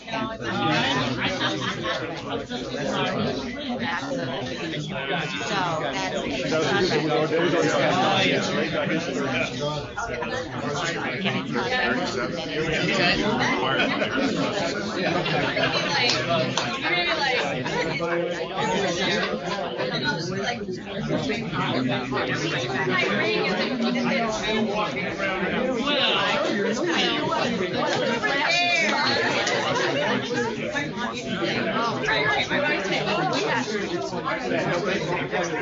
have their special thing. Let's have our special thing.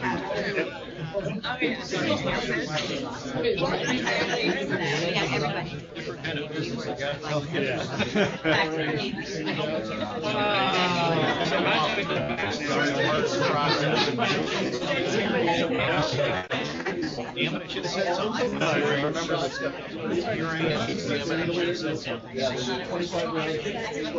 Mine is about 10 older than yours. I got the old one.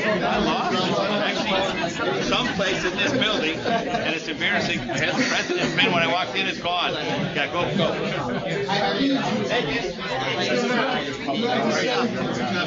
Monitoring of the room. I don't want to have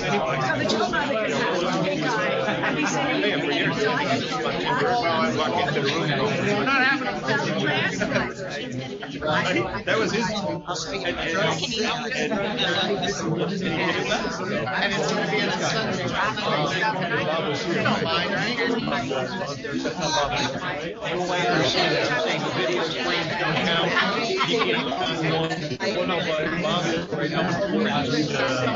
He's got a white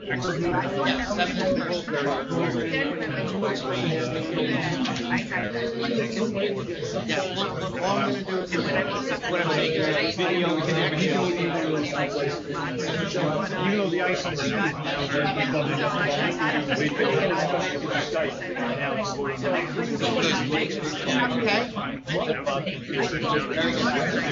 Just as a joke, so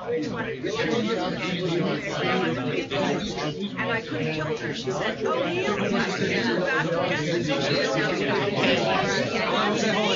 All right, I think I'm going to take my leave. We're good. They get a cold, they get the job. Email you sent that to, I don't have on my phone. So I All right, yeah. I know a lot of stuff like crap out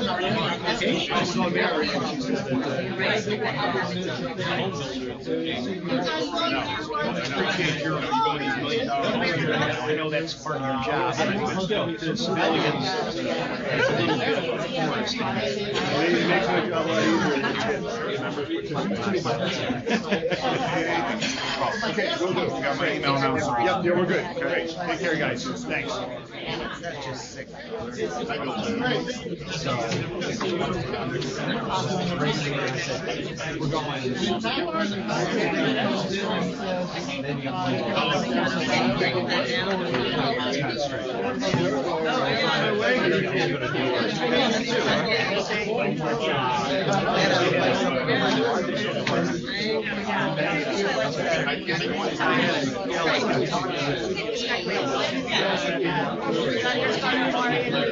So,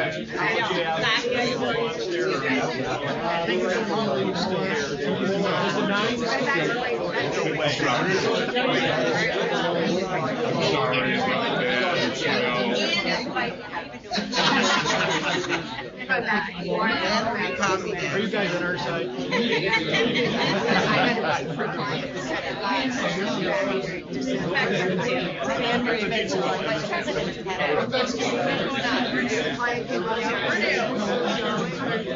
Got here, got to the caption.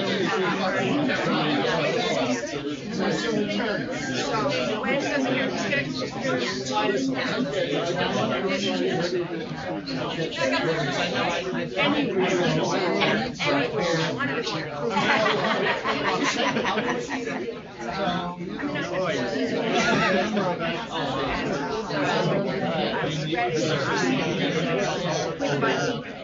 one day here.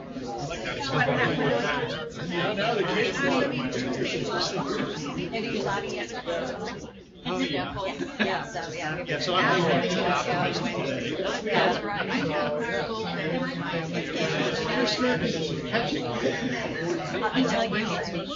6 days ago. So I went to I said, where are you from? Because then if there's snow, I get back. But now it's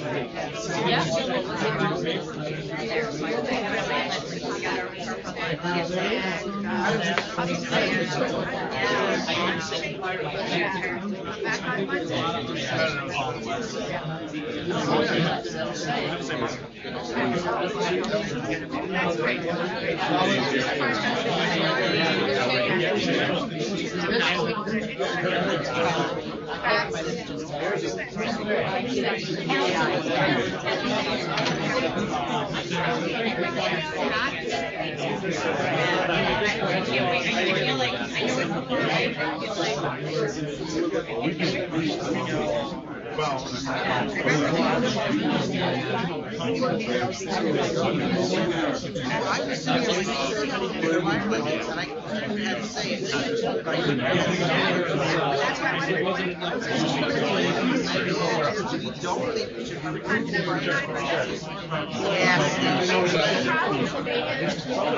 Well, we really do know.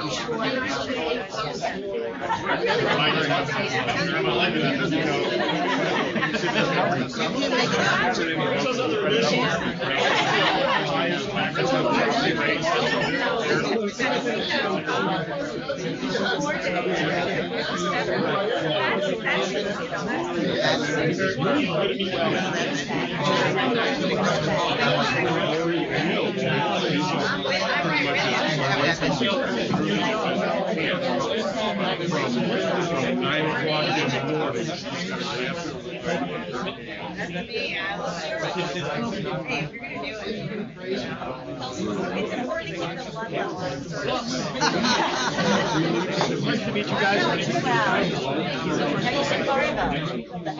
And I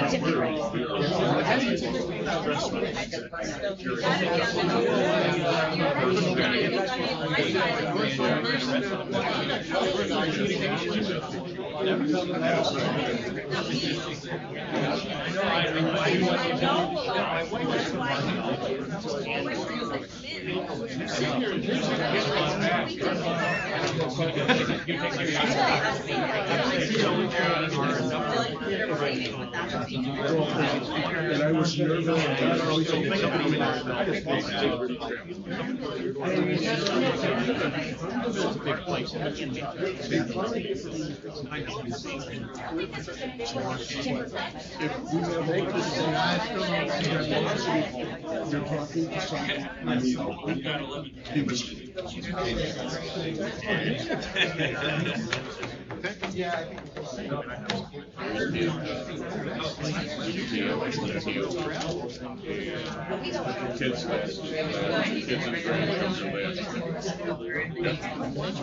Yeah, but you're the expert on the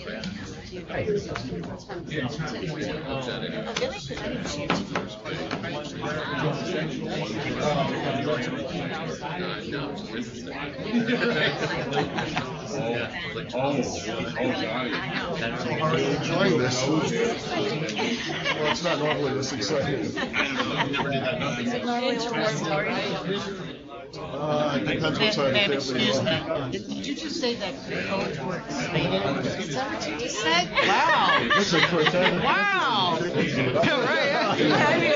Department of Quality, how are you? Hi. Department of Designate. When he's not here, I.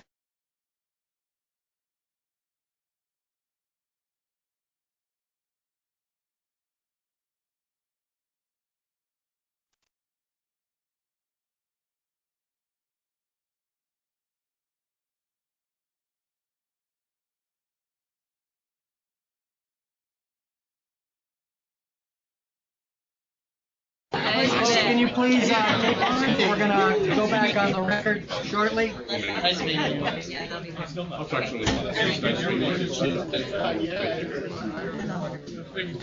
I know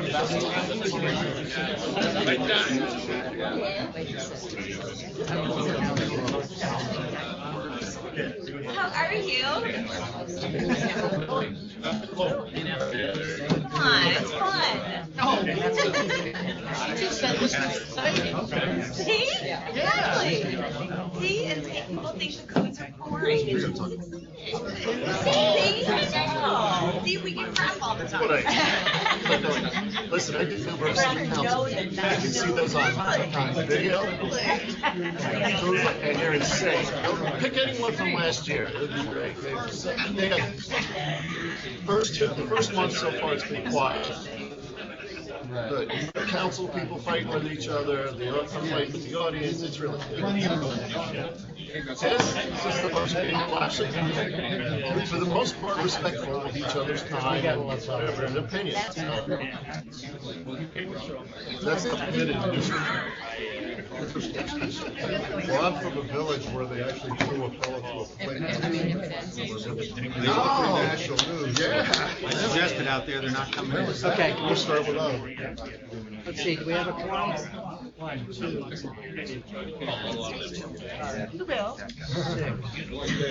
7, 8. Where's John Lee? He's under. Johnson. Johnson. He just waved. Yeah, Johnson. Okay. New York City, Buffalo, we're going to go back on the record shortly, okay? Okay. Thank you.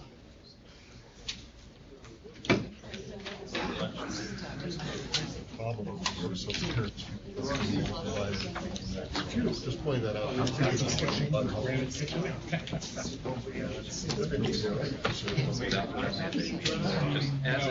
Can't hear again on my left ear. Kathy said we're not getting a lot of help here.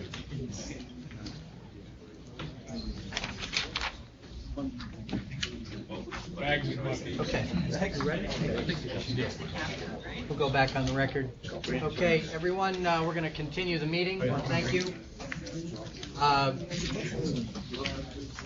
We're about to begin agenda item number 4, code change adoption based on the ICC 2012 for the State Energy Conservation Construction Code and based on ICC 2009 and 2012 for the State Uniform Fire Prevention and Building Code. We have received obviously significant comment this morning during the public comment period. Again, we appreciate you submitting those comments. And frankly, this is an unprecedented number of public comments that have been presented at one of our meetings.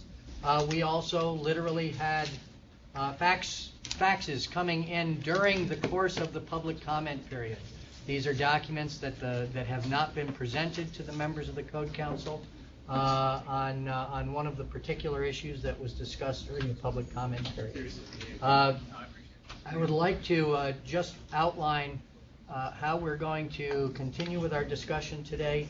We're not looking for any action from the members of the council today on agenda item number 4 or the rest of the meeting.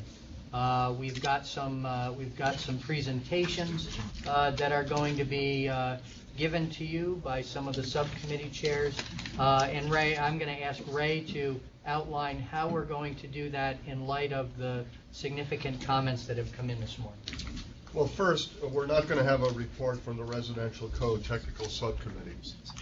We've gotten a lot of comments regarding residential sprinklers. That piece that would have come in today was done by a task group. What we've decided to do is we're going to provide the information we have been receiving regarding residential sprinklers to the task group. We're going to ask them to have additional meetings, and we will bring forward the Residential Technical Subcommittee's report at a future meeting. Also, we have heard a number of the chair's report on December 5, one of which was the Building Code Technical Subcommittee. After that meeting, we received a request from Metro North Railroad to put in NFPA 130, which is a standard for fixed guideway transit and passenger rail systems. That NFPA standard has been brought up a number of times. There's an interest with Metro North and other entities to put this standard in. So we're going to look at that document, and we're going to have at a future meeting the building code chair come back and talk about that particular standard. In addition, you heard a report from the chair of the Mechanical, Plumbing, and Fuel Gas Code Technical Subcommittee.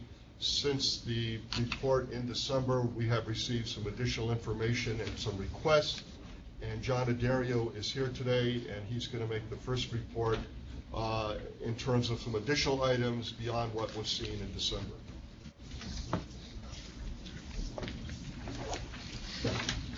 Thank you. I'm just going to give you a quick update on the subcommittee had one additional meeting since the December 5th code council meeting. So we basically looked at 8 additional items that were submitted for the subcommittee's review. I do have a couple modifications to the changes that were emailed to the council and also posted on the website. I'm just going to kind of cover those, and if you have any questions on the other items, I can address those as well. The first proposal that the committee made a modification to was the maximum flow rate for fixtures. That was based on the EPA water sense requirements, and the committee felt that the issue with the water closets, they had some concerns as far as lowering the rate to 1.3. They wanted to recommend that we keep the 1.6 just on the water closet. The rest of the fixtures would be the water sense requirements. Along with that, they wanted to update the reference standard for the shower heads to the most recent edition, because that actually addresses the 2.0 gallon shower head requirements. And then the other recommendation they had was to reduce the hot water from 50 feet to 40 feet for the hot water maintenance requirement. The other item that was in that list was on the a change to the cooling towers. Actually added a requirement to increase the efficiency and the water usage of the towers. The one item that they recommended for modification was on the connectivity, the control of the cycles of concentration, was to add at the end the other approved methods, just to allow some flexibility that in that list. They kind of gave a laundry list of items that could be changed, and they just recommended that. 3 other items that were suggested were the minimum number of fixtures. Basically, they wanted to allow an exception for the number of occupants, maybe based on the actual number of occupants rather than the number that's based on the means of egress. So you could look at it, and actually for the design profession, they could say, well, this is the actual occupant load of the facility, and a lot of times that occurs in like a dormitory or something like that. So it's actually the fixture number is based on the number of occupants. The other item was the plumbing code, and it's an exception for the 50% for each sex. When the actual occupancy consists of only one type of sex, it's basically just a clarification. They're still going to provide the same number of fixtures. It's just that they could be that basic, use that one type for both bathrooms. So it's kind of, if you've got an all-girls school and an all-boys school, they still have to have separate facilities, but they can label them both for the male or female. And then the last item was an exception to the requirement for the public lavatories. There's a requirement in the plumbing code that the lavatories have to be in the same room as the water closet. The Department of Education came to us and asked if we could have an exception that the authority having jurisdiction could actually have an exception to that rule, basically for schools.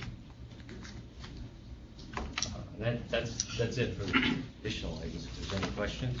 Okay. Are there any questions from the members of the council for John?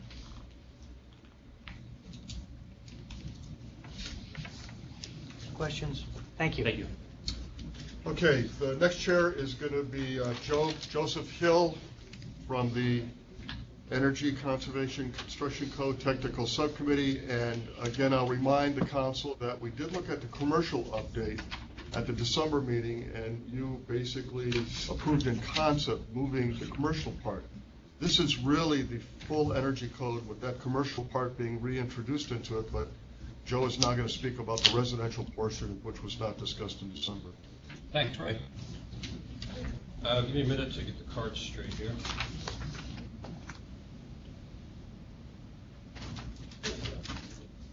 Okay.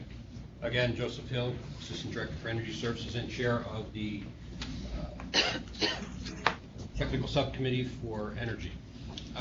Between May and October of 2012, this committee met a total of 10 times and noted a difference, or a number of 60 changes between the IECC 2009 and the IECC 2012.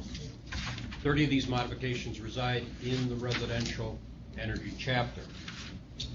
And while I'm thinking about it, we're also in receipt of a study from the U.S. Department of Energy which indicates adoption of IECC 2012 base codes will in fact result in a 3.2-year simple payback period, a 25% increase in energy savings, I should say, and a 30-year life cycle savings of $10,000, and this is based on a 2,400 square foot home in New York State.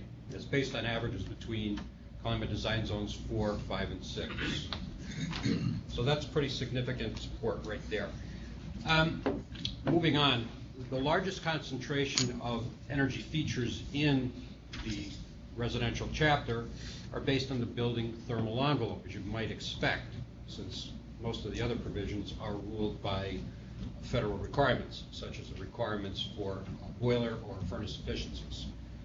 So, the subcommittee noted the following as the most notable changes in the code for residential provisions. First and foremost is an increase in the building insulation values. We as a subcommittee modified vapor retarder requirements. We have new requirements in the IECC 2012 for potable hot water insulation on surface water piping. Also in the IECC 2012, there's a prohibition on utilizing building cavities as return air plenums. This is a topic of major discussion. We'll get to that in a minute. We have mechanical ventilation requirements in the code now which make reference to the Residential Code of New York State and also the Mechanical Code of New York State. And lastly, and certainly not the least, the mandate for ACH 50 or blower door testing. This is probably the hottest contested item in the code. And for the first time, the residential code residential code discussions have become more contentious than the commercial construction, energy efficiency provisions. Moving on. For prescriptive envelope requirements, in Climate Design Zone 4, we now have to contend with a solar heat gain coefficient for fenestration. In Climate Design Zones 5 and 6, the fenestration requirements move from U of 0.35 to U of 0.32. Fairly widespread availability of that product. Wood frame walls. In Climate Design Zones 4, we're moving from an R13 to an R20. Builders in Climate Design Zones 4 are already doing this. Climate Design Zone 6, we're moving from an R20 to an R13 plus 10 or an R20 plus 5. Now this was argued somewhat by the builder's representative, but the subjects of blower door and prohibition on building cavities for return air took center stage. Ceiling requirements. We're moving in Climate Design Zones 4 and 5 from an R38 to an R49. And basement wall in Climate Design Zone 5, we're moving from R10 or 13 10 continuous insulation, or 13 cavity insulation, to an R15 continuous or R19 cavity. Now, keeping in mind, each and every one of these can be traded off in a total UA format, such as a res check. So you're not potentially saddled with, in Climate Design Zone 6, a U of 20 plus 5. That could potentially be traded off in res check depending on how your percentage of glazing, for instance. If that can be shrunk as an example, then you potentially could trade that away for the continuous insulation on the wall, per se, or any number of such conditions. Anyway, moving on. Vapor charter requirements. We've seen through study of building science that Class 1 vapor retarders are problematic, especially in zones where air conditioning heavily. In Climate Design Zone 4, there was no requirement for a vapor retarder, primarily because of the difference in the heating degree day situation. We've been approached by code officials in Climate Design Zone 4 saying to us, please give us something that we can use to prohibit polyethylene as a vapor retarder in our Climate Design Zone 4, because current practice dictates that builders are still installing it, and it's creating problems. So what the subcommittee has done is we've banned Class 1, not specifically polyethylene, but Class 1 vapor retarders are now going to be banned in Climate Design Zone 4. It has a tendency, especially in the cooling season, to create a moisture drive from the exterior and condensing on the back of poly, causing mold in the building cavity. You probably heard over time that mold in buildings is becoming problematic. This is one of the situations where it's problematic. We're trying to work through that. Also, what we've done is in any situation where we're installing a rigid insulation in the exterior of the building envelope, we're also prohibiting Class 1 vapor retarders from being installed in those situations for the same reasons. The point is the condensing surface. In a cooling climate, if we've got a properly installed rigid insulation in the exterior of the building, our first condensing surface becomes the exterior face of that insulation. Wintertime, if we've got an improperly sealed building envelope, our first condensing surface can become back surface of the poly. And if any moisture drives through the poly, we've now got moisture trapped in a barrier that will never dry out. And eventually that wall is going to rot. So we're trying to be proactive, inhibiting moisture from traveling into the cavity and causing mold propagation. Let's take it a step further. Moisture traveling into the cavity, condensing to bulk moisture or water, and then causing mold propagation. To go further, that's not me. At least I don't think it is. To go further, if we've got a properly sealed building envelope, we do our blower door test, we've got a good building envelope that retains air, we're also not going to have the same propagation of mold traveling through the building cavity and condensing inside the building cavity. It's a little building science. If you prevent that air traveling through the cavity, it's known that 96% of water vapor travels with air. And if you stop that transmission at the envelope, you're going to prevent that from turning into bulk moisture in the cavity. So that's what we're after, improvements. Building cavities may not be used as return plenums in forced air systems. This met a lot of resistance with the Builders Association. Our builders rep was here with us today. I won't identify him. They fought this tooth and nail.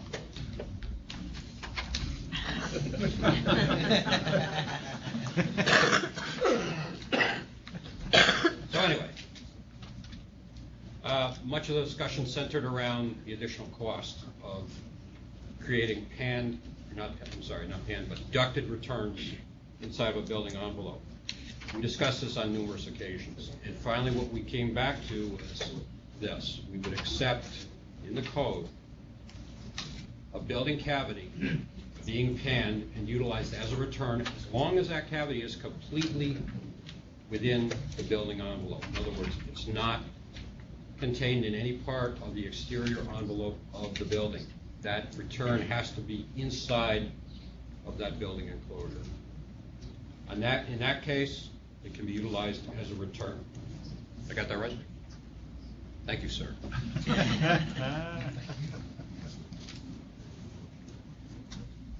Another improvement, duct testing. Duct testing now has to have a tighter standard of 4 CFM per 100 square feet. But keeping in mind, as long as the ducts are installed within conditioned space and not outside of the building envelope, they still are not required to be tested. Service hot water plumbing. This is a totally new provision of the IECC 2012. There are probably 10 different situations where service water, in other words, your water at your tap, has to be insulated, your hot water lines. The subcommittee saw that it was essential to delete these requirements, reasoning that if the pipes are inside of the building envelope, what's the sense of installing insulation on them? That's the way the subcommittee saw it. I'm not saying I support that, but I do. So the requirements for installation of hot water piping has been removed with the exception of circulating systems and buried piping. Now we get to HCH 50 testing, or blower door testing.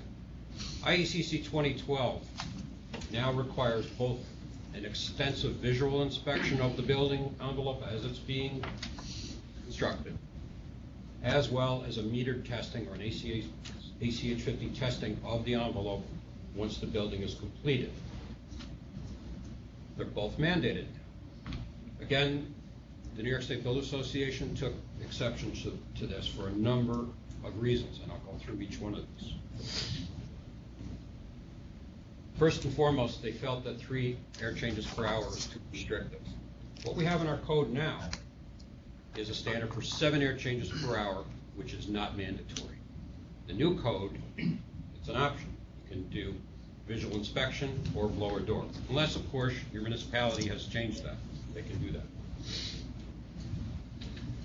So the subcommittee felt that that was really too much of a jump, going from 7 optional to 3 mandatory.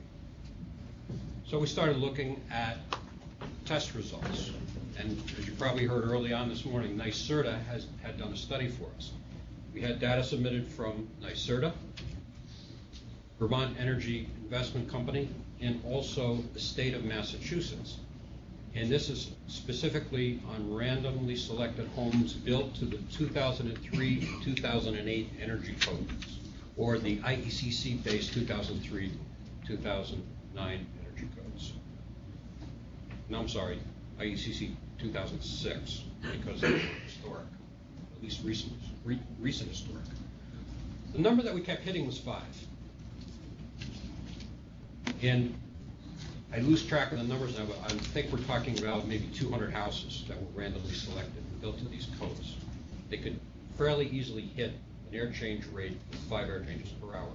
So we thought that to be a more reasonable level than 3. So the subcommittee voted to accept a mandated test at 5 air changes per hour. Some of the other questions that came up from the builders group: what happens if the home that's tested receives a failing grade? And the argument was, you're going to stop a closing, or maybe you potentially lose an owner, a bank commitment. So what we found out was that the rater doesn't leave the house if it fails. The rater stays with that house and gets to the repair. In other words, they'll diagnose where that air leakage is coming from, and they'll assist in the repair. If it's It's not a lengthy process. They don't normally charge extra for it. And by the way, these tests normally run between $250 and $350 for the lower door test. Is that about right? So the payback on this is pretty small, especially when you consider that if you positively stop the air leakage of a residential house, you're saving at least 20, if not 30% in air leaking out of the building, and maybe that much energy. So anyway, we've conquered that question. What happens if the home receives a failing grade? How do we apply this standard to building additions? Well, you can't, because the code indicates that this blower door test has to be run on the entire building. So you can't retroactively require that the existing building complies with this leakage standard. So we've written into the code an exception for building additions. The building has to be visually inspected to the checklist. It has to go through that entire visual inspection, but not lower door test. And another large question on lower door testing came in was, what's the available infrastructure of testers? Is this going to slow down my process? Well, in the NYSERDA study, we found that there are 800 energy raters in both the NYSERDA and the LIPA energy programs. That's a fairly significant infrastructure of energy raters, especially when you compare it to the state of Illinois. The state of Illinois has recently adopted the IECC 2012. They have an infrastructure of 250 raters. So we have significantly more than they do. I went back and I looked at the state of Washington, who also recently adopted the IECC 2012. I spoke with Chuck Murray from my counterpart in the state of Washington. They adopted mandatory blower door in 2009. And initially, their infrastructure was incredibly small, but it built very rapidly. And we're expecting to see the same thing happen here in New York, even though we've got 800 people who are certified to do these tests. It's probably going to create more jobs. So we're very comfortable with this adoption. We're comfortable that we have the infrastructure. We're comfortable we have the right number. And we're comfortable we're not saddling builders with something that they can't accomplish. Along with blower door testing and tightening the building envelope come requirements for mechanical ventilation of single-family homes. Now, there's nothing in the IECC 2012 which requires mechanical ventilation. It's located in the IRC 2012 and also in the IMC 2012, which will become part of our New York State codes. So we've included references in our energy code that point at the requirements in the residential codes and the mechanical codes for proper levels of ventilation. It becomes important because if we've got a super tight building, 5's not super tight, but let's just say we go to 2, we've got a tight building. And then we kick on a 1700 CFM kitchen exhaust fan. We're going to backdraft something. And if we backdraft through a hot water heater, we've got a potential problem. So we want to point at those requirements for proper ventilation of that hood. When that hood the kitchen exhaust hood exceeds a certain CFM, certain level of CFM, it's got to have its own makeup air. And things of that nature. I won't go through the entire list, but there's a lot of requirements there are a lot of requirements in the residential code and for commercial buildings in the mechanical code that have to be considered. I think that's all I have to present today. We'll take questions if there are any. Thank you, Joe. Members of the council, any questions for Joe?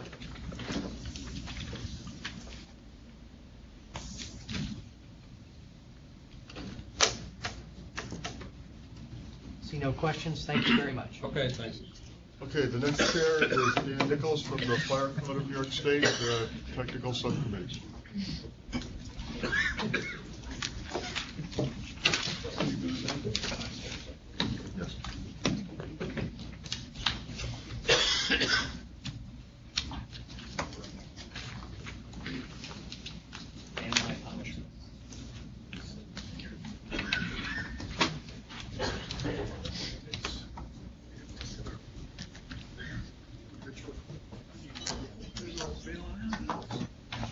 Good afternoon. My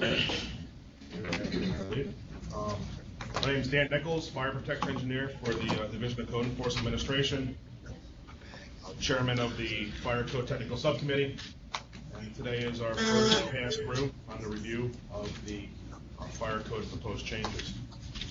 In the review of the 2009 and 2012 International Fire Code, the Fire Code Technical Subcommittee looked at over 800 code changes.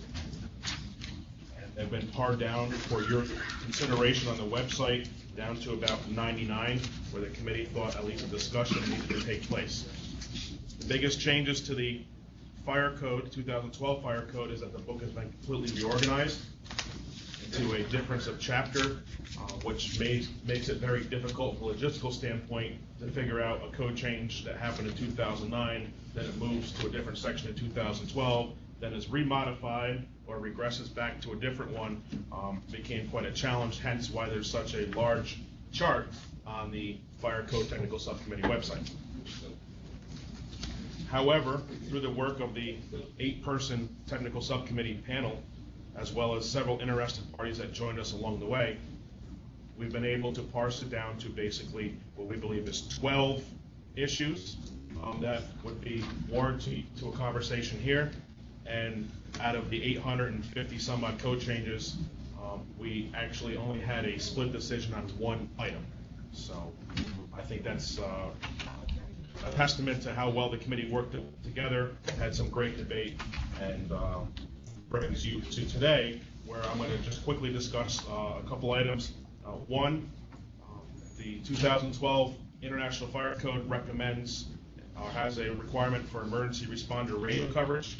This would be for buildings that do not allow for the existing public safety radio system to penetrate the building for firefighter, EMS, police communication. To add that section, the committee did agree that in concept that this needs to be a requirement of the uniform code. However, the charging language, the administration of how it is, was too onerous on the local code enforcement official. So the committee has recommended that if staff could draft up a potential proposal on how that would be, so it's not as much of an onus. Right now it says that every building needs to have a repeater in it, except when the code official says it doesn't. That puts too much of an onus on the local code official, especially for small buildings or buildings that would perform a wood frame building, as an example, very well. Second change is the addition of requirements for the installation of photovoltaic or solar panels on roofs. Currently the code does not have any requirements for how panels are put on roofs, both from a fire protection, fire safety, fire service, structural standpoint, natural hazard standpoint. The committee just by consent agreed that these need to stay, and these are based on the State of California Department of Energy and State Fire Marshal's Office and State of California's recommendations. One item that's come up both in variances as well as discussion here is the issuance of placarding of vacant and abandoned buildings. The committee has, even though the I codes have moved to a more defined and more required section of placarding, the committee felt that there should be a regression of that for allowance of more options, as well as take advantage of newer technologies such as computer-aided dispatch systems, pre-planned programming, so on and so forth, and that's what the committee is recommending forward.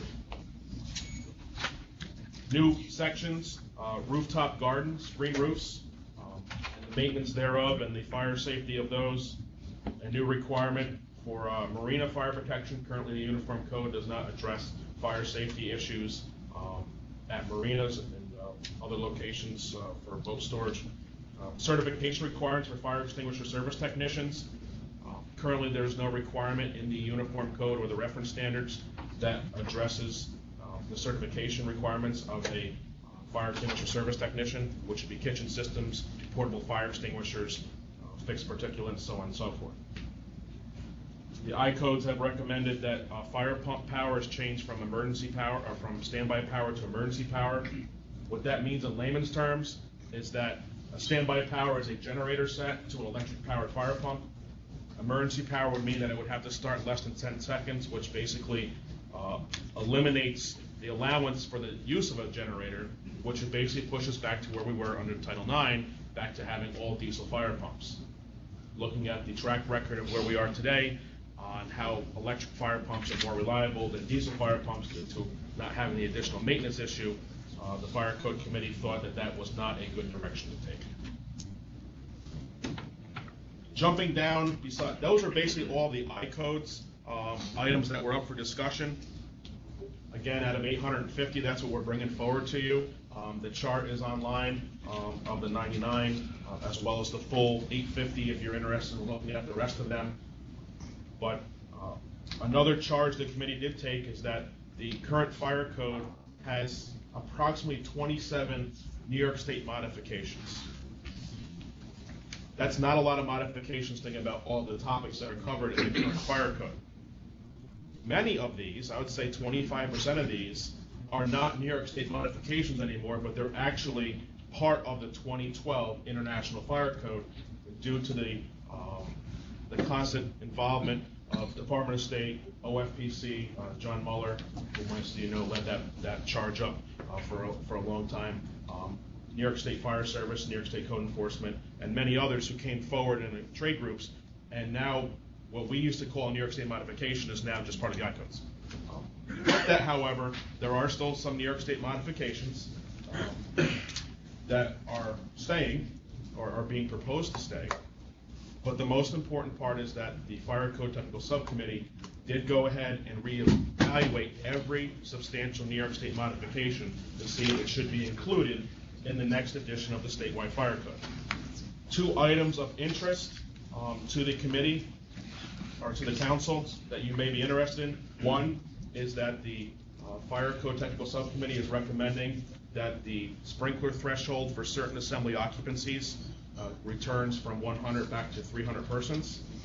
This would be a change for A3 and A4 occupancies, those locations that don't serve food or drink, serve as a nightclub or performances, that would return the number to 300 for common exiting. Under the current code, something that we're not too happy it reads the way it does, you could currently have 20 99-person assembly rooms with a 1-hour separation, share a large exit for these 1,800 people, and never put a fire sprinkler system in the building. That is the way the current code reads. This change will now not look at the fire areas or the physical separations of the building, but will look at the convergence of the exiting and count people that way.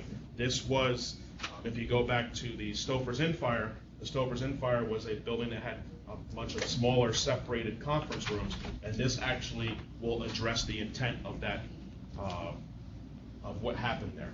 So we think that this is actually bringing the code up to a better level, even though it seems the number's rising. In the variance unit, we currently give away variances for sprinkler systems. That is our most common variance request. The Board of Reviews have looked at this, and anything under 300 persons for places of no hazard, summer camps, places of worship, so on and so forth, we're giving them out variances now. Boards are voting through them very simply, and wanted the code to reflect that. The other item, the only item that got a split decision from the technical subcommittee, a 5-2 split decision, was the removal of outdoor fire suppression systems on flammable fuel dispensing devices. New York State is one of the only states that has any requirements for these types of systems.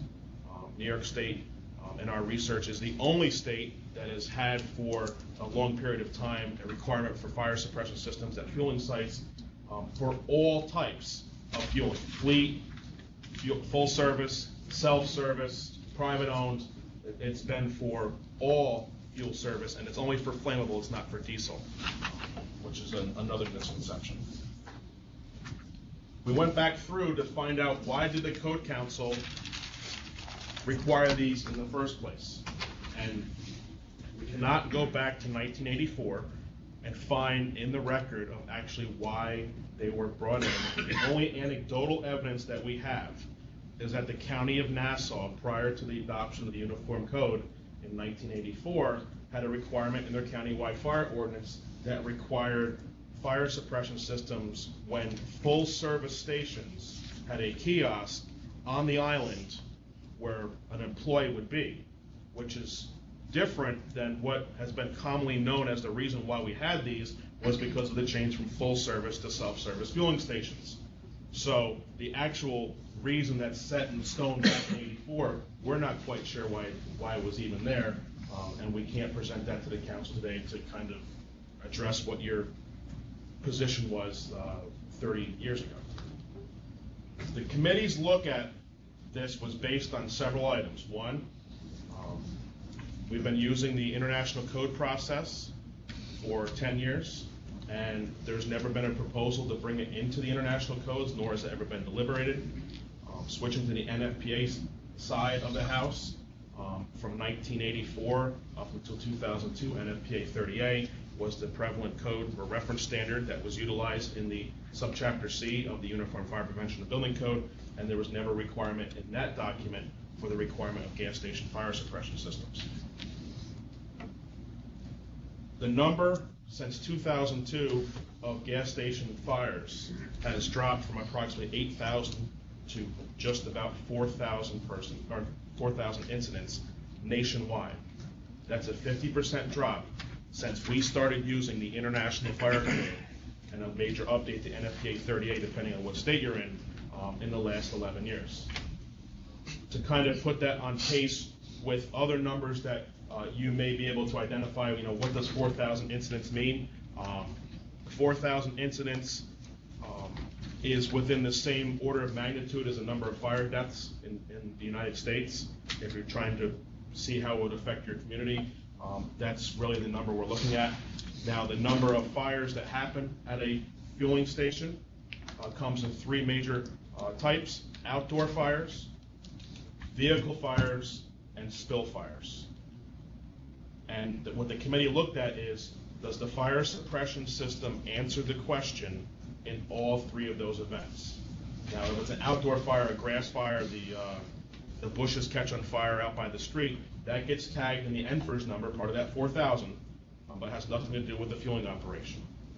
Does the UL 1254 test, the listing of how these suppression systems work, is that really there for the prevalent fire, which is a vehicle fire? The testing is not developed with the vehicle in mind. It's developed for a spill fire. So these are the numbers that the committee looked at. The committee also did discuss costs. We do have we did have a major convenience store owner address the committee with a letter about costs and incidents. And finally, the committee did also take a look at the side effects of accidental discharges and fire suppression systems going off. Again, since New York is the only state that requires these long-term for all systems, it's very difficult to have NFIRS data or National Incident Fire Reporting data to support whether these systems work because of the low incidence rate, and it's not an identifiable number on that. So anecdotally, we have found that there have been medical emergencies connected with accidental discharges, people transported to the hospital due to inhalation hazards, due to accidental systems going off.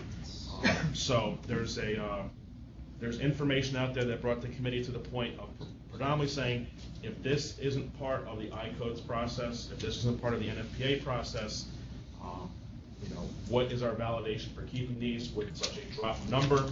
And that's how the committee came up with its answer. The last part of that is, what do you do with all the existing systems that have been required for the last 30 years?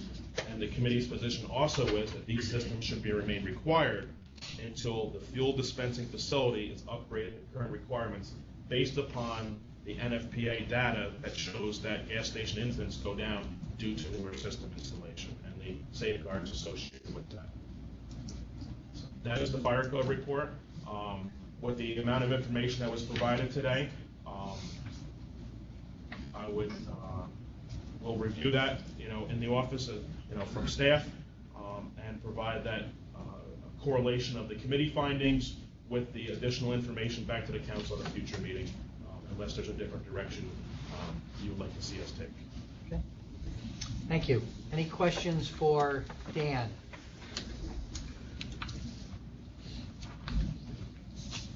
Thank you. Before we move to the next report, with my apologies, I am going to have to leave. I have another meeting that I have to attend at 1 o'clock. So I'm going to ask Ray to continue to moderate the discussion here for the rest of the meeting. And again, I apologize that I'm going to have to leave before the meeting. Thanks. So, thank you. Ray, it's all yours. The next chair is Mike Bernetter from the International Green Code Technical Subcommittee.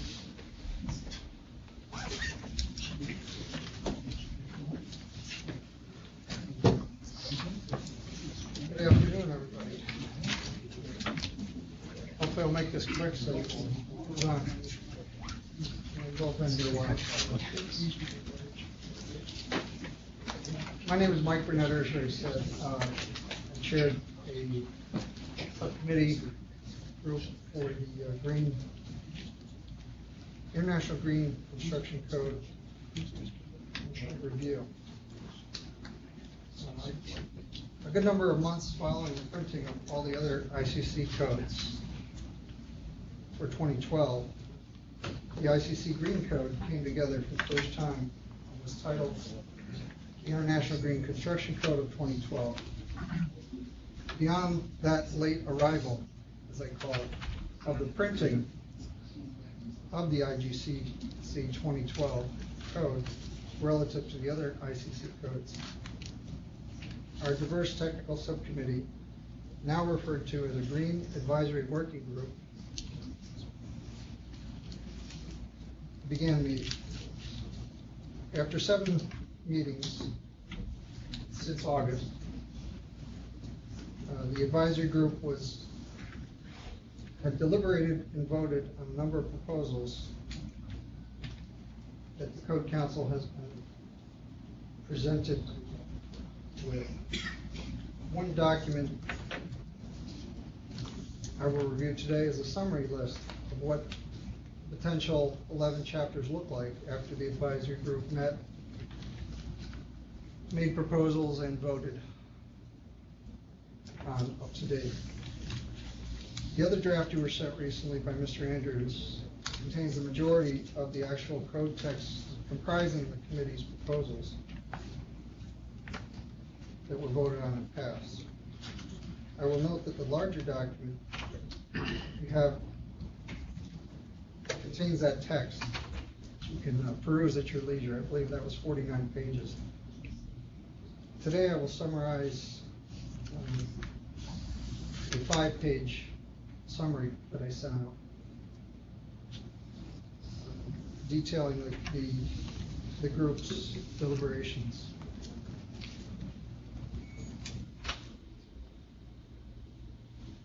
At the end of the 5-page summary Word document, your email, was provided a summary, which I will now describe verbally. There were 3 basic options discussed at the direction of our administration, which would allow for state or municipal adoption scenarios to be considered by the Code Council and or municipal officials. The basic concepts of these approaches were, for the sake of our group discussions, labeled options A, B, and C. To describe option A, would be to adopt via the traditional Code Council vote, if you will, a statewide green code for application throughout the state, with the exception of only Chapter 6 applicable in the 5 counties of New York City. Under Energy Law, Article 11, Authority Statute. Option B could be the adoption on a statewide level by the Code Council, specific recommendations, such as Chapter 6 alone, which are the energy and renewable energy provisions of the Green Code, as an example, to apply throughout the full state of New York and basically be incorporated into the Energy Conservation Construction Code. Again, that was another option articulated by our leadership and by the discussions that we had in our group meeting. In my opinion, the expedited schedule placed on this body in the adoption process may compromise an option B approach. For the Chapter 6 example shown on page 4 of 5 in your summary or email.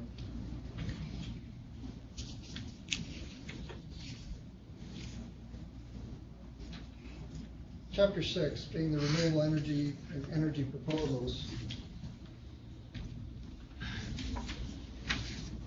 which was discussed and vetted probably the most as any proposal in the advisory group's deliberations, passed with a positive vote.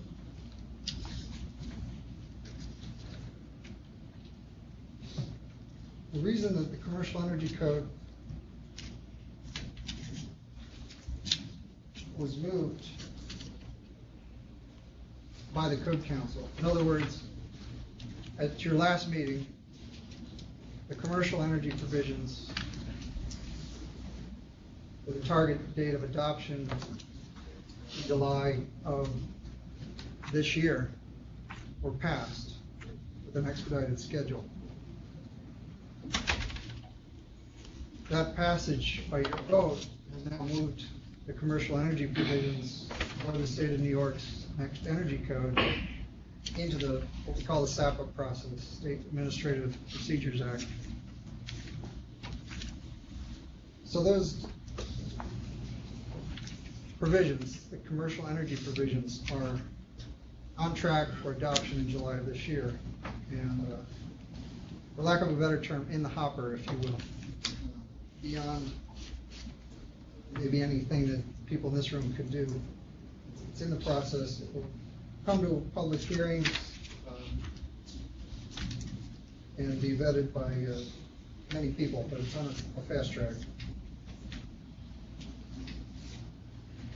Option C would be to simply look at the recommendations summarized in the 5-page document as a recommendation to localities to proceed with, on their own accord, to consider the concept of a pre-approved, more restrictive local standard. Now that's my term trying to define what was explained to me as a potential approach. If adopted by municipalities and as worked on by the Green Advisory Working Group, this would have already been potentially supported by the Code Council, either at this meeting or future meetings. When and if local adoptions are later brought back to the Code Council as a more restrictive local standard review case, this body will have already seen what our advisory group has put forth as a model for the state. So that's option C.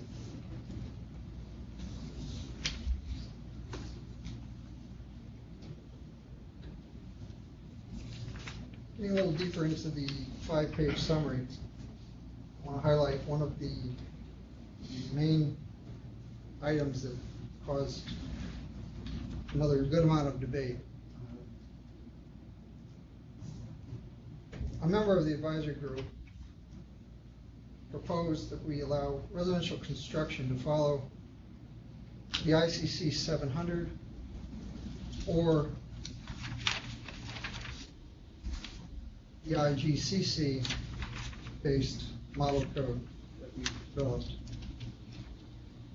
The proponent and group member who has certified homes and multi-family buildings to ICC 700 standards proposed a statewide use of the ICC 700 for residential construction, thus eliminating any ambiguity of applicability.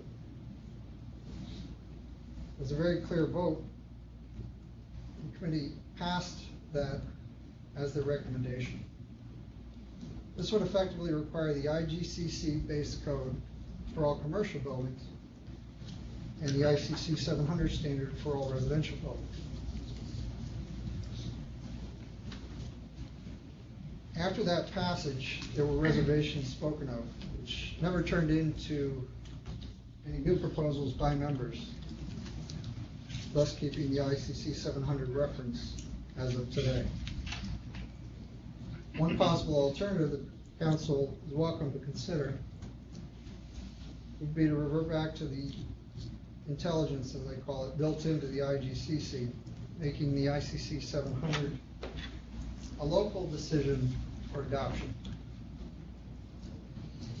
And in the more in-depth text version that you received, you'll find a placeholder in Chapter 3, that being only essentially references to ICC 700 for adoption at the local level for certain classes of buildings to be decided at the local level, either for 1 and 2 family, for multifamily, and so on.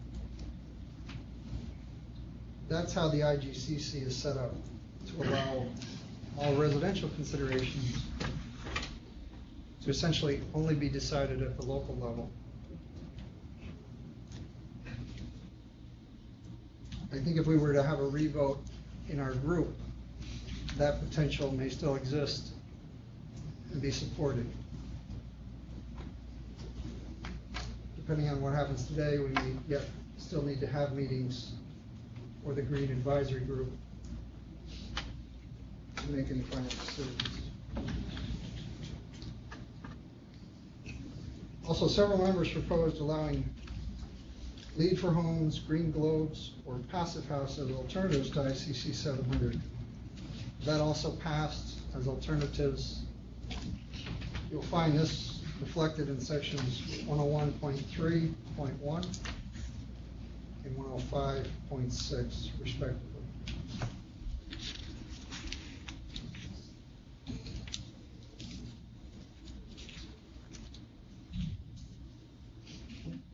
I gave a pretty good summary of Chapter 3 and how residential construction became a bit of a debate on our advisory group. Some supporting, some not. It did receive a positive vote, but I think under the discussions of having options A, B, and C as possibilities, there may have been some confusion even within the group as to what that vote would do, whether it would mandate statewide compliance with ICC 700 or not. So again, we may need to revert to an approach found in the IGCC, allowing for local adoption of ICC 700.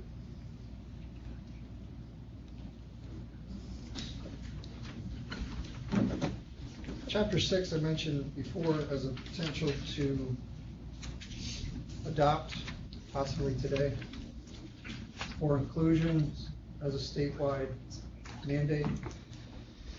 That would be a good example of option B. Specifically, section 610 received a lot of deliberations, a lot of work by the committee, and provides even more flexibility than would be found in the upcoming 2013 Energy Conservation Construction Code in New York State. The group felt so strongly about that they passed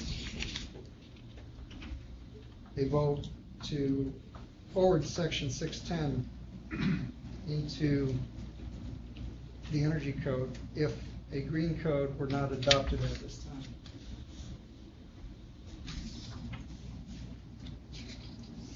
Other than sending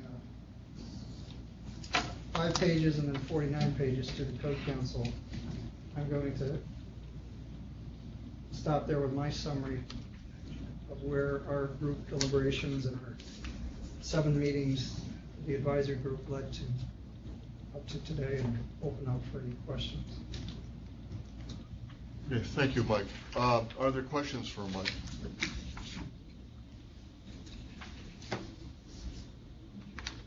Any questions out of New York or out of Buffalo? I think the green code is a little bit different here in that this is something new, and I think you're asking the councils for some direction, correct? So. Yes, the options A, B, and C were conceptually very different. As you state, new code never been done before in the state of New York, and frankly, in hardly any states. I believe there might be one or two other states with, call it complex results. But it's available for the first time as a book, and the summaries that have been provided to the Code Council, if they've had a chance to peruse those, would have much more detail of what any votes would carry once those votes take place. And if I could ask a question, just for clarity. These three options, the first option being that we do adopt a green code, and we take what's in the green code, which you would filter through and say which we should take and what we should not take. Essentially, that's represented in my hand. Right, that is the one document. This contains material, half of which at least is copyrighted, which is why it's not in everybody's hand. Portions that the advisory group worked on and passed, constituting upwards of half this document, are in the hands of the Code Council. They were emailed these documents. The second option being to take pieces of the green code and intersperse them in the current uniform code or energy code. Yes, and while at the surface that might sound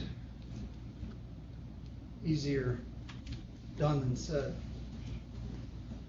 again, I articulated a large challenge I see in that the IGCC's main scoping as a document, the 2012 IGCC, was written for all new commercial buildings in the jurisdictions that it is adopted in, whether that be local or statewide. We have already moved the Code Council in our office the commercial provisions of the Energy Code into an expedited adoption schedule a very few short months away. I believe that compromises option B in large part. Understanding in Chapter 6, energy provisions and renewable energy provisions would be one of the main recommendations to carry forward as option B. So essentially that might delete the majority of any option B that the group might recommend. And C basically is to take none of this, basically make it a suggestion to local governments to take this, with the exception of one section you would recommend to go into the energy code. That's a good summary, Mr. Andrews. And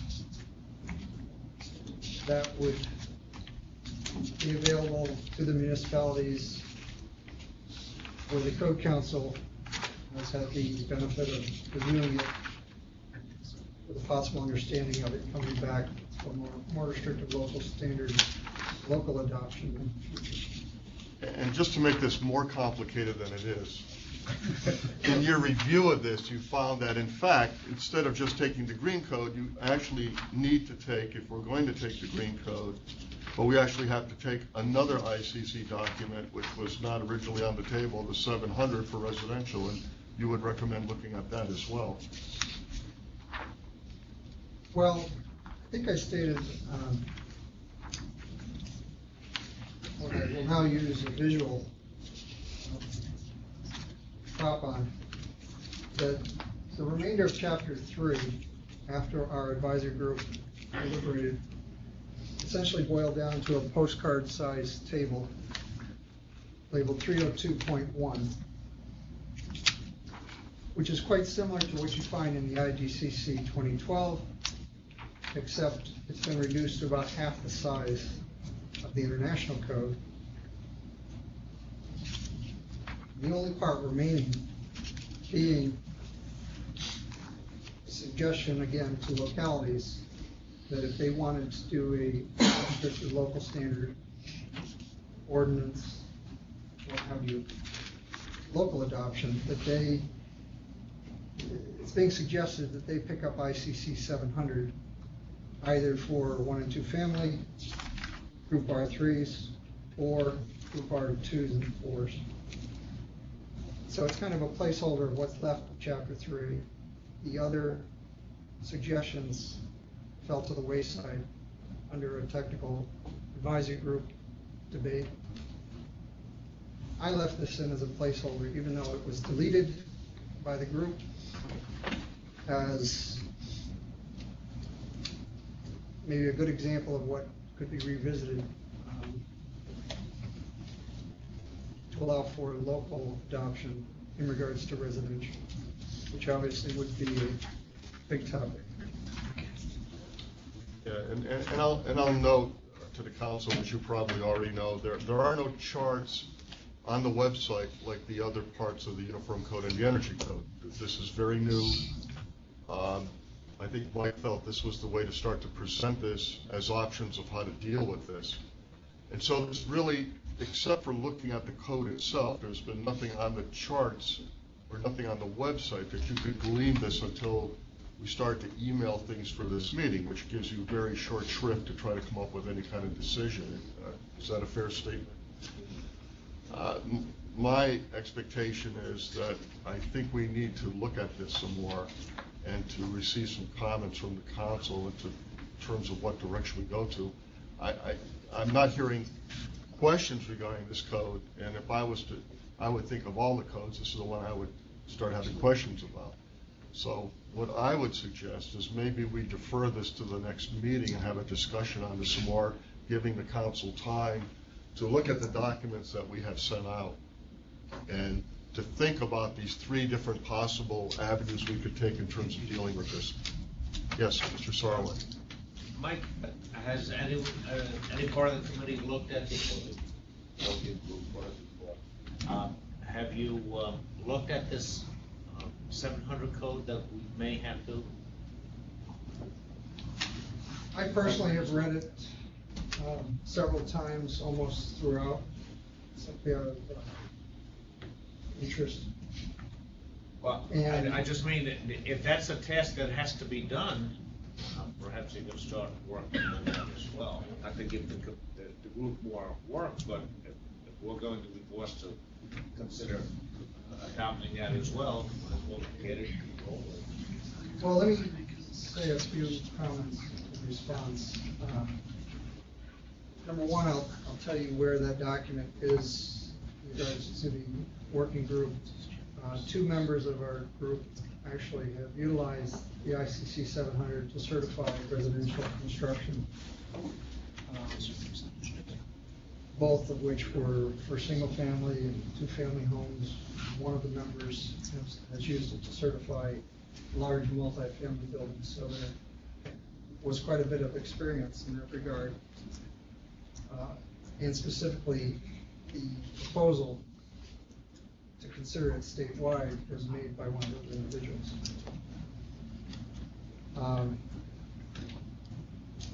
Secondarily, there is an adoption process, as is the case in the codes arena. With all codes and standards, the ICC 700 2012, as we speak, I believe is coming into existence and may be printed this month or next. But it is just revised, newly created, and being published by both NEHB and ICC jointly. We have public draft summaries of that document that have been shared with our committee, our working group. But as with many reference standards in the building codes, fire codes, oftentimes they are referenced and yet not deeply deliberated, simply come along with the base code. That process might hold water, might make sense. Again, if we keep a chapter 3 recommendation reference, if you will, to the localities, that if they want to make a residential green local adoption, that be one document they consider. In that scenario, the Code Council would not be officially passing or mandating ICC 700 and only pass it through in this document, under that example, as a recommended standard to consider when and if localities do a more restricted local standard incorporating a green code for residential. I hope that was clear. Any other questions for Mike?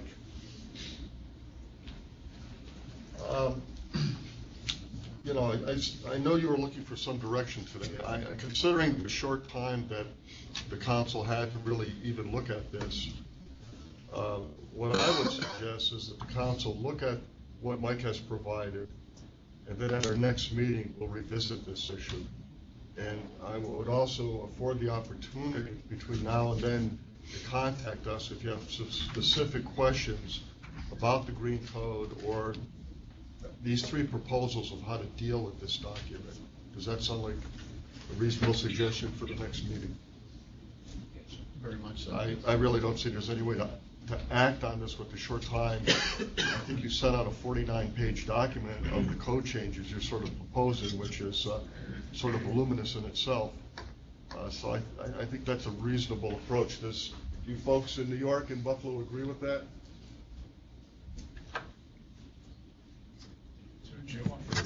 Yes. He's not the, He's not listening hours. He's not the only one. We would agree. Okay, thank you. Yes. Okay, Mike, thank you so much. Very good advice. Thank you. Okay. We do have more meetings scheduled, so let's follow that process. Okay. Future meetings, the next scheduled meeting is March 13th. I think we're going to be coming back to the council with more of these code changes. I also believe we'll have a number of MRLSs and some possible other items coming back on the 13th. Any other business? Anybody wish to add anything? Hearing none, I'll take a motion. Moved by John Flanagan, second. Second. Second by all in favor? Aye. Aye. Thank you. I will note that most of the crowd has left, but we did not get a lot of notice of appearance help today. If you're still there and you need to do a notice of appearance that you're representing somebody, please stop by the table and help us fill out the paperwork. Thank you.